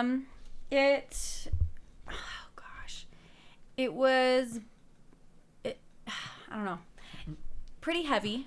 Yeah. But there was some good character development, and there were some nice little fun moments here and there that were like a few little warm fuzzies here and there, like just kind of smattered. Yeah, I guess a little bit in the beginning there was kind of a warm fuzzy moment. Like the only part that I can think of that was funny was toward the end where Kurai and Eri are just so exhausted that they're just laughing and it makes no sense and they know it makes no sense. Yeah, I didn't say funny. There's just like there's a few like more lighthearted moments here and there that kind of break it up, which is nice. Okay. But I mean it opens with everybody just taking a break and being exhausted and in the thick of it. And it's like, yeah, this is your job now. Yep. Sorry. Yeah. This is something that I really wanted to get into with this arc that I've planned out, or this original segue that I've created, because I'm like, I've never been part of a rescue op, but I have talked to people who have been, and they like one of the things that I remember talking about is like being tired is like your biggest adversary out there, because like you can. Like, you're going on adrenaline, you're going, and before you know it, you've been out there for like 20 hours, and then you're just falling over yourself because you didn't realize how tired you were. Mm-hmm. And you kind of lose track of time when you're that busy. Yeah. So it's like... You can't think about, like, how long have I been out here? Like, the only time you can think about how long have I been out here is when you're on break time. Mm-hmm. But while you're out there, while there's still somebody who's, you know, missing or, you know, you're trying to pull people out or what have you, like, there's only that. That's the only thing you can think about. Yeah. So they're pretty much have to be voluntold. Like, you need to go. Yeah. We got we got another one of Ingenium's sidekicks in here. And Marksman, he's kind of chill. He's very, very pragmatic. He's kind of an average guy, in at least when it comes to the hero industry. Yeah. There's nothing super special about him, but he's not a liability either, kind of thing. Interesting. He has a job in the agency. He knows what it is and he does it well, and that's all there is to it for him. Like he's not a catch me complicated twinkling character. No, he's not a complicated person. And he doesn't seem to be like all eyes on me, planning on being big bad. He's there to do his job. He has a job, he shows up and he does it. Yeah. Yeah. Like he does this job, like basically he does this job because he knows he can be good at it and it pays the bills. Mm-hmm. And he knows he needs to like be clear with these kids. Like, no, you are a liability if you're not resting. Sit down. I like kind of getting him to handle Cheetah. Mm-hmm. And Mina kind of tagging in a little bit. She's just with the bit where she's like, wait, you're the one that told me that I need to take a break, and she's just like, shut up, that was for you, not me. And that comment about trank you, I'm like, that's a little bit prejudiced. Is this because she has an animal instinct quirk? Like, is he calling her a wild animal? I certainly did not write it that way, but if somebody else took it that way, you're more than welcome to do so. I mean, that's funny. I didn't think about that. I can see him being that chill guy who just randomly shows this misogynistic side every once in a while, and everyone at work's like, and then he goes right back to it because you can't tell if he's joking or not because he's just awkward. I didn't even think about that. Oh man. I'm like, I mean, I'm sure Cheetah's just like, he has a you really went there. His thing is so his quirk is basically an aimbot. Yeah.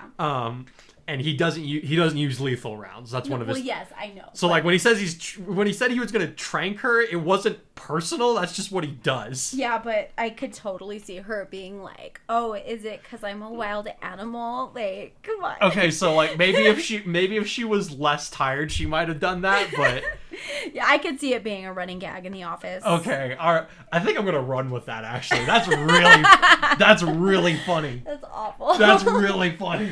Like, oh my gosh, because it's just, yeah, if you have animalistic quirks, of course you're going to have to, like, because we already deal with, like, sexist comments in the workforce. Yeah. And we deal with, like, everything. Oh my gosh. I can just see that being an entirely new layer of problems in the workforce. Okay. Yeah.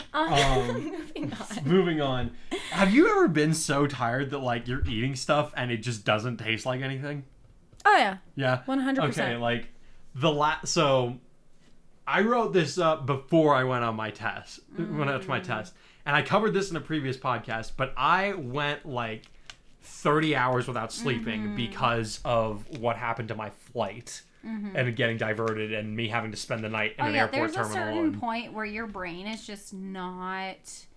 It is trying to save all the energy it can, and so a lot of these executive functions are just not happening. Like, here's the reason I know, like, taste wasn't really registering with me, because I ordered something from Wendy's for breakfast, and they got the order wrong, and I didn't realize that they'd gotten the order wrong until I was halfway through it, and I was kind of like, and I just ate the rest of it. And I just ate the rest of it because I was like, whatever. My body needs food. I'm not getting anything out of this. Yep.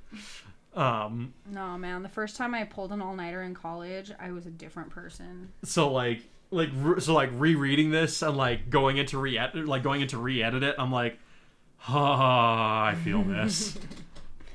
Yeah. So it's like I had to present a thesis while I was running on while I hadn't slept in like 30 hours. Oh my. Well, these might be a different audience. Yeah, it was pretty crazy. Oh.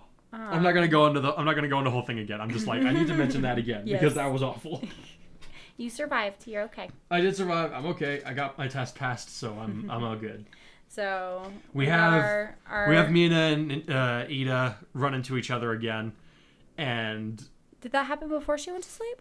Yeah, that happened before she went to sleep. Dang. Yeah, she was. Yeah, he's like, you kind of get the feeling that he's like trying to like.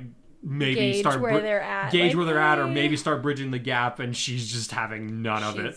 She's not in the mood. And I mean, we have our little social butterfly just not wanting to be around people. So she's like, shower, go to sleep, girl. You need a power nap. I mean, yeah, like me. So me, I'm an extrovert. Like I love being around people. Like I can be dead tired, and then I get to see my friends.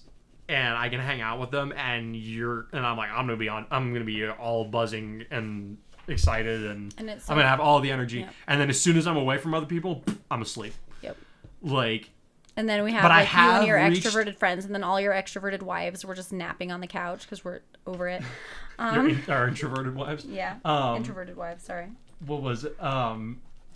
So like, but I have been that tired, where I'm just like, I don't want to see anybody ever. So I'm like, I know it is. So like, it is possible to get to that point, and that's kind of how I decided to write her. For this part of the chapter, because I was like, she has got. I'm like, you are running on less than fumes at this point. What was I gonna say? We did have that part where she kind of like wakes up enough to be like, to basically tell it, like the way that she said it could have been better, but she kind of tells Ida something that he's been needing to hear for a while. At least I feel like. How did you feel about when what was it she said? I think I remember better the conversation that happens later. She was telling you. She was like, you know what your problem is, Ida. You don't know who you're. She's like, you don't know who you're trying to be. That was powerful, and I think he needs that because that's something he's always doing is compare. Like even in the canon, he's always comparing himself to everybody else. To himself, to his classmates, to his brother, like. In this, I feel like it hits a little bit harder in this version because he's had this relationship with Kurdai from the time that they were kids. Yes. Which kind of like, and that's one of the reasons I did the flashback from last chapter, was because like I wanted to reinforce the idea of like this is how long Ida has been looking up to Kurdai. Like even before, like if you had asked him at the time, he wouldn't have said that he was looking up to Kurdai. But looking back on it, he's like, that's when he started recognizing Kurdai as a hero. Yeah. When, like, as somebody he would, as a kind of hero that he would want to be. So, to kind of have that thrown back in his face had to sting. Yeah, definitely. But it definitely needed to be said. Let's see. We had the bit with Tensei Ida, the original Ingenium. Oh, yeah. Yeah. Him, and it's great. And his old sidekick, because I had mentioned her a couple chapters ago. And it was fantastic because you see him like, he's overworked, he's tired, he's still being his professional self. He's also trying to figuring out, okay, threw my brother in the deep end. Well, sink or swim. Yeah, and so he's like, well, I guess we'll see if that was a good idea or not. Yep. And then we have this run-in with his old sidekick, and it's so fantastic. She was ranked number 3 before she left. So she would have been the one right underneath Tempest. Yeah. The current number 2 guy. Exactly. And so it's kind of great because you can see this infatuation moment where it's like, oh my gosh, it does run in the family. He is dense like his brother. Oh, this is precious. That was really fun to write. I was giddy. I was like, oh, they're so cute. I had a lot of fun with that because I'm like, there's no other way that he's gonna figure this. I'm like, if he shares any genetic material with Ida, that's all gonna go over his head. Like he's talking about reasons why he likes her, and he doesn't even understand what he's like, the context of what he's saying. Yeah. I had fun with that. It was great. Another thing that I really liked about that scene is that, again, these are people who have seen Ida from the time that he was a kid, but they've also in this version they've also seen Kurdai, because Kurdai would have been he would have been like the other kid who was tagging along to his friend's brother's agency kind of thing. So they've all seen Kurdai from the time that he was a little kid. Who's like, I'm going to be a hero. They're kind of jarred and like, this is weird. To see Kurdai like walking, like I think she said something about like how he's walking among them as equals. Yep. It's like it's throwing them.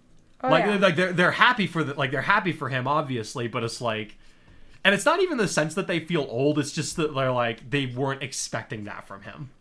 Like it's one of those things where it's like that about, like they know a lot of what he's been through. Yeah. So they know about that, but they kind of forget that they know that he's that kid that used to come in and want to run around on the wheelie chairs with the super speed. Like, that's the kid that's walking around them who's got like almost as much scars as he has skin. And has taken on worldwide terrorist threats. Well, it's weird.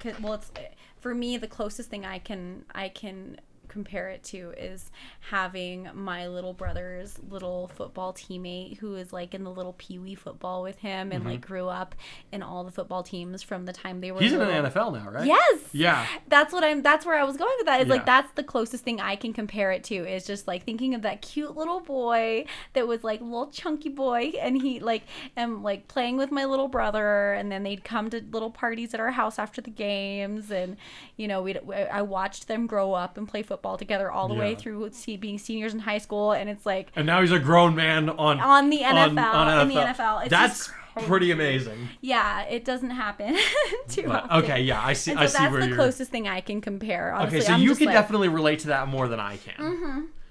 for sure. Because like I was reading this article on the draft, and it's so funny that I came across it. I don't even like follow NFL anymore. Yeah. But I was just like, I don't know why I just saw his name and I was like, Is that the same guy?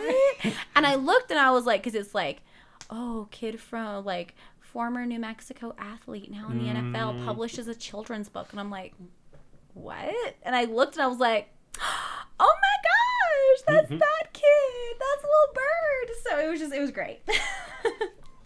Okay, that's funny. Anyway, so. No. I texted my brother all and he's like, well, yeah, that's old news, Becca. He got drafted like a long time ago. I was like, I don't watch football. This is crazy. What was I gonna say?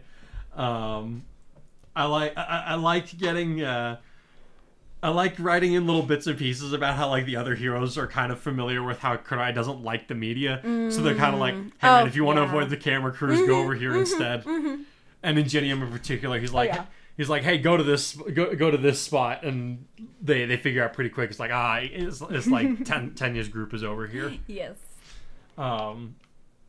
But what did you think of the bit where Kurai kind of tries to put himself in Aries' shoes for a minute, and like think about the power that she has and the responsibility that comes with it, and the temptation that it holds? That was some really important introspection for sure.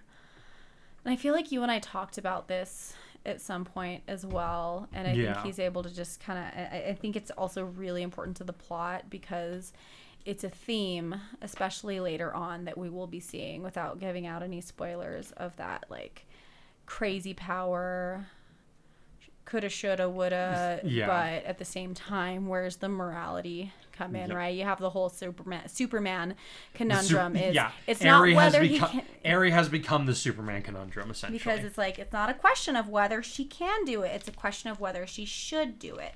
And it's not just her. I mean, you have a lot of really powerful characters with really powerful quirks. And that is a question that comes up with most of them in this, or not most of them, but a lot of them coming up here, like as we get to these big there's going to be a moments. lot of difficult moral decisions that have to be made in coming chapters, which kills me. And you always have to include those, but I'm like, no, it's important. No, I'm like, it's good. I mean, that's the whole. That's what makes literature and art powerful. Is when you bring in these real. It's an escape. It's fantastical, it's fun, but it's also like bringing in these real world moral conundrums and really kind of taking them apart in a context that's not our own. Yeah, it forces you to think. Yes, exactly. It can, like, one of the things I like about literature is that it can force you to look at your own problems in a frame within a frame that you would never consider. Do you think that like as somebody who has to be intentional about empathy and as someone who has struggled with empathy, do you think that reading and participating in writing fiction and brainstorming characters has helped you to develop that skill? Even if marginally, I would say yes. Yeah. Because I have, like, and especially in recent years, like, I'm trying to force myself to write characters that are at least less like me. You know, I don't know that I'll ever be able to convincingly create a character that's entirely separate from my own persona. I don't remember who said it. There was, oh gosh, I'm gonna kick myself for not remembering, but there was a really famous author and I'm sure I'll look it up after this and we can talk about it, but who said that like every character is gonna have a little piece of you no matter what, you know? Yeah. And so and I've accepted that. But yeah, I would say that it's forced me to try and understand, try to. It's been an exercise in empathy. There's a plot point that's coming later on down the line where that is especially true. Like where I would never try to empathize with this character ever in my life. But there are certain characters who in the story who would. in the story, even if they wouldn't now, will eventually endure experiences that will force them to. Yeah. So yeah, that's been an interesting exercise trying to figure that out. Okay. So cool. Yeah. What was I gonna say? We get a little bit more of Kurdai and Eri action this chapter. Like last chapter, it was a lot more about like what are the other heroes going around doing. Yeah. We had Kurdai and Eri like pull off some really big moves to like keep things from getting worse. But now we're kind of focused on them doing like the smaller stuff, so to speak. Like being on the ground, helping out with rescues and stuff. Yeah. And that part with the family in the rubble was so heartbreaking. Because it's like it'd be like. But that's it what hurt. It's like. It kind of hurt me to write that because it's like as much as I would love for it to be all sunshine and rainbows. Well, not even sunshine and rainbows, but like being able to like rescue the whole family. It's like the truth of the matter is that when disasters like that happen, sometimes there's a lot. Just die on impact. Not even sometimes. A lot of times there ends up being a lot of dead people, and there's no rhyme or reason to it. You can't save everybody, even with these great powers. Yeah. And I think that's another thing that a lot of these characters really need to get their heads wrapped around. And given it's interesting too, because in this moment, this is nothing new to Eri. This iteration of Eri, she's lived this. Yep. And so, it doesn't make it easy. She even says as much. She's like, this is really weird putting in this much effort to rescue people who might still be alive. Because she's used to being life or death. You got to get out of here. Well, she's used to only doing the only time that they would do rescue ops. The only time they would risk themselves like that in the future was if they knew their target was alive. If there was any substantial doubt, they wouldn't go for it. Didn't matter who it was. Yeah. And so it's just like, for her, it's just like, this is a Tuesday. And for Kudai, it's pretty traumatizing because he hasn't seen this level of carnage, right? And he's he would have heard about this kind of thing from his dad. It's nothing new to him. But it's his first time seeing it himself. Yeah, so this is like, I wanted to do these chapters as a way to kind of introduce the macabre side of hero work outside of villainy. Yeah. Because in this, there's no villain to be blamed. It just happened. Yep. But there's still all this death and destruction, and they have to learn how to deal with it. And something else that actually gets added on for Eri, especially if you put Kurdai's conversation with the vestiges into context, is that for every dead person that Eri finds, she could snap her fingers and bring them back. But she knows she shouldn't do that. Yeah, because of what it did to Kurdai. She shouldn't play God, and she because of the trauma it caused. Because of the trauma it caused her hero and everyone around him. Yep. She can't be bringing people back from the dead. Yeah. Honestly, the God complex part of it is less of a it is a factor for her, but it's less of a factor for her than her own experience and watching what it did to her hero. Yeah. And I have to say, it's good that the person working with her is Kudai. Yeah. Because I feel like anyone else who knows what her power is would be like, well, why can't you do this? Why can't you do that? And it's like he gets it and he knows why. And I think he also kind of appreciates that, she learned. She's not doing it. And so. Yeah. And again, that's one of the reasons I kind of made one of his first scenes with him contemplating that potential God complex. Because it really came into play here. Yeah. For sure. Yeah. I don't know. Do you think that was well paced, or do you think I should have put something like that in the last chapter? No, I think it works. I mean, for me, that granted, we read it in 2 different sessions because I fell asleep one of the days. Sorry. But no, I mean, I think from what you read to me, it seemed pretty well paced. Okay. Not everyone might agree, but that's where I'm at. Yeah. Let's see. So following that whole bit, we kind of start fast forwarding through stuff because like I wanted to cover the first day because I felt like that's where the most shock factor would be in, and like them coming to grips with stuff. After that, you know, your emotions kind of turn off. Yeah. You can leave the rest of the imagination. There's some bits and pieces that we learn, like, but after a certain point, like, you just kind of become emotionally numb. Yeah, you can't by drag way it of out. survival. You don't need almost. to drag it out. But yeah, you brought in that shock factor. We get the tone of what's being experienced, and we can kind of move on from there. Yeah. We know they're exhausted emotionally and physically, and What'd you think of the bit where the school bully was one of the people he found that was dead? that was ouchy. Yeah. Yeah, like that one was rough. Yeah, we're like, and I would hope that it's kind of telling of Kurai's character that like he would have saved this person. Yes, even. And like he's upset and sickened at the fact that he couldn't. Wasn't able to, even though this is someone who's hurt him in the past. Yeah, well, like that doesn't. Yeah, and that doesn't matter to him. Yeah. Yeah. And again, like, how do I put this? I thought about keeping the entire event something that was like you know, nobody they knew was in it, but I decided to put in, like, I felt like it would be a little bit more impactful if there was at least one person that they knew that had been like directly affected by this. And this seemed like a good compromise because you also have to keep in mind, like, it's a nearby town. Well, people move away. Yeah, exactly. And people, like, you know, it's that whole 5-degree concept. 6 degrees, I thought it was. Is it 6 degrees? 6 degree concept of, like, you know, everybody's going to know somebody impacted by something. And it's like, just for example, if you take what's going on in the Middle East right now. Yeah. Like, statistically, in both Palestine and Israel, there is not one person in either region that is not that has not lost at least one family member. Yeah. Because of just the toll and the weight of that thing. Yeah. And so just mess. And so when you what came to mind for me while I was something this massive, it's gonna be similar. Yeah. What came to mind for me with this on my own experience was, so my family was on we were on vacation. We went up to New York City, Big Apple, and population of 20 something million, right? And on the streets, out of nowhere, I run into one of my classmates from the previous year. Yep.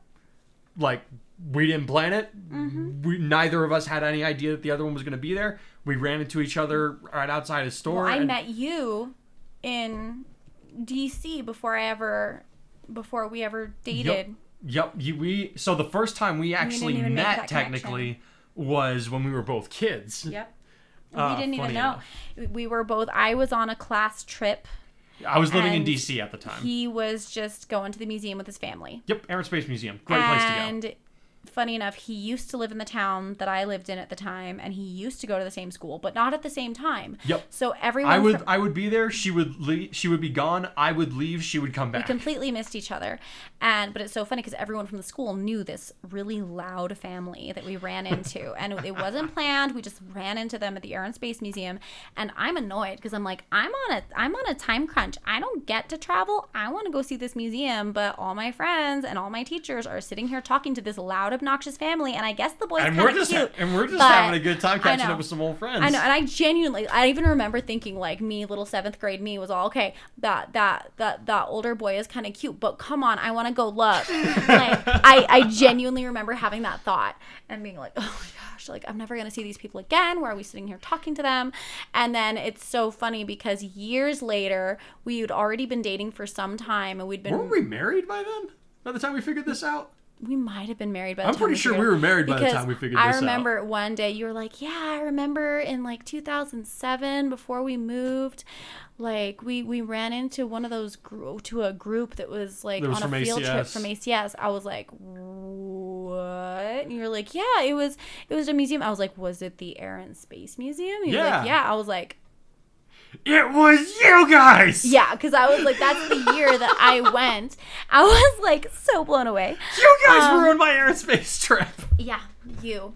Now you got to take me again so I can actually experience it. All right. Anyway, but I mean, all of that to say, these coincidences are not out of the realm of possibility. Yeah, and so it gets a little overdone often in storytelling, so I feel like we often try to avoid that at all costs, but sometimes it just happens. Yeah. I feel like it was placed randomly enough, for lack of a better term, that you can suspend your disbelief if you have any concerning the matter. Let's see. We kind of get a little bit of another look at Kurai's headspace, where he's just kind of like, don't ask me how I'm doing. Because he just can't think about how he's doing if he's going to keep doing what he's doing. Yeah.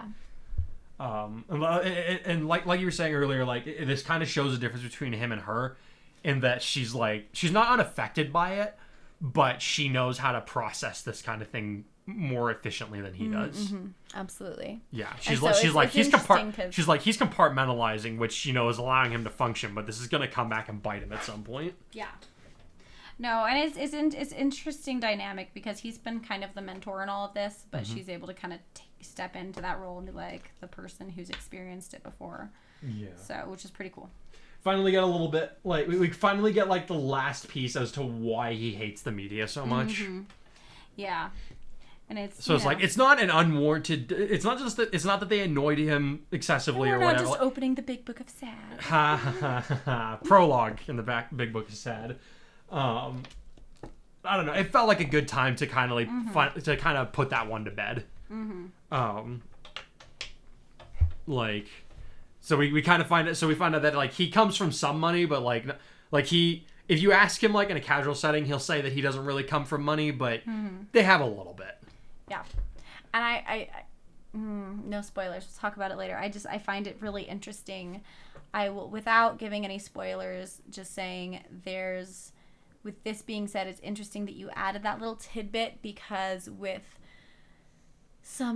it brings some parallels with our betrayer. Yeah. Later on down the line. Yeah. So yeah. I think that'll be interesting to explore. It is. It's going to be very interesting to explore. Let's see, and then we pretty much end it with we end their segment with them both kind of just start laughing and just acknowledging that they're just kind of losing their minds. Yeah. We're slap happy. We're done. We need to go. They're like, time to check out. We've done all that we can do. Yeah. What'd you think of the final scene with Mina and Ida trying to talk things out?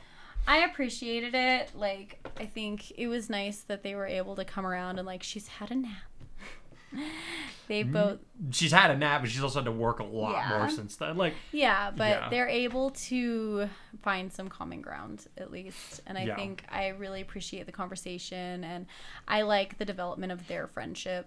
Yeah. I think that's, again, something that's lacking, because oftentimes in fiction we'll have a romantic relationship, and then one or both characters no longer has development of friendships with the rest of the cast. Yeah. And often it'll be like the main character continues to have diverse relationships, but then the romantic interest doesn't. They're just that tool, that romantic interest. And so I appreciate that she as a person is able to build up Ida in that moment in a way, like she knocked him, she put him in his place, and he was able to remain his wonderful Ida self, but do some reflection and also kind of call her out on some stuff too. And it's just, I think it's nice. And then we have Big Brother Ida coming in, and and just being like, you're both in trouble. You're both in trouble, but honestly, I'm too tired to deal with this right now. All of us are too tired to deal with this right now. And if I don't punish with you, we'll all be in trouble, because we all know that Grandma is actually in charge. Yeah. Yeah. I love that. I love that dynamic. It's like, wait, but he's her boss. Doesn't that mean that just like you want to tell her that? But yeah, that's that's pretty much it on this mini arc. We're gonna see them going home, and there's gonna be some interesting stuff that happens next chapter. Yeah. Yup. All right. Yes. I'll put a warning actually in this one for the next one. There's going to be some very strong language in the next the next chapter. Honey. I think the situation is warranted. It warrants it. I don't remember what it is. So you don't remember what it is? I all right. As soon as the camera stops rolling and I tell you what the situation is, I can almost guarantee you're gonna be like, oh yeah, okay, yeah. As long as you record it when our kids are not in the house, we are good. Yeah, I'm not gonna record it when the kids are in the house. Okay, thank you. So yeah, that's coming up, and I'll put in a reminder at the beginning of the next chapter. Yeah, so just trigger warning or whatever you want to call for that. But I hope everybody enjoyed this little segue arc. I had fun with it. Back to the flow of the story. Next chapter. More or less, this is the next chapter. Segue back in. We're gonna kind of segue back in. Okay. It's gonna take. It's gonna be. We're gonna do 2 more chapters, and then we're gonna be in the Paranormal Liberation War. Woo! All right, let's do it. So, alrighty, yeah, let's do that. We'll catch you guys on the next one. Stay Plus Ultra for the next couple weeks. I hope to see you guys in the Pokemon Warpath podcast, because that one's also very, very fun. See ya.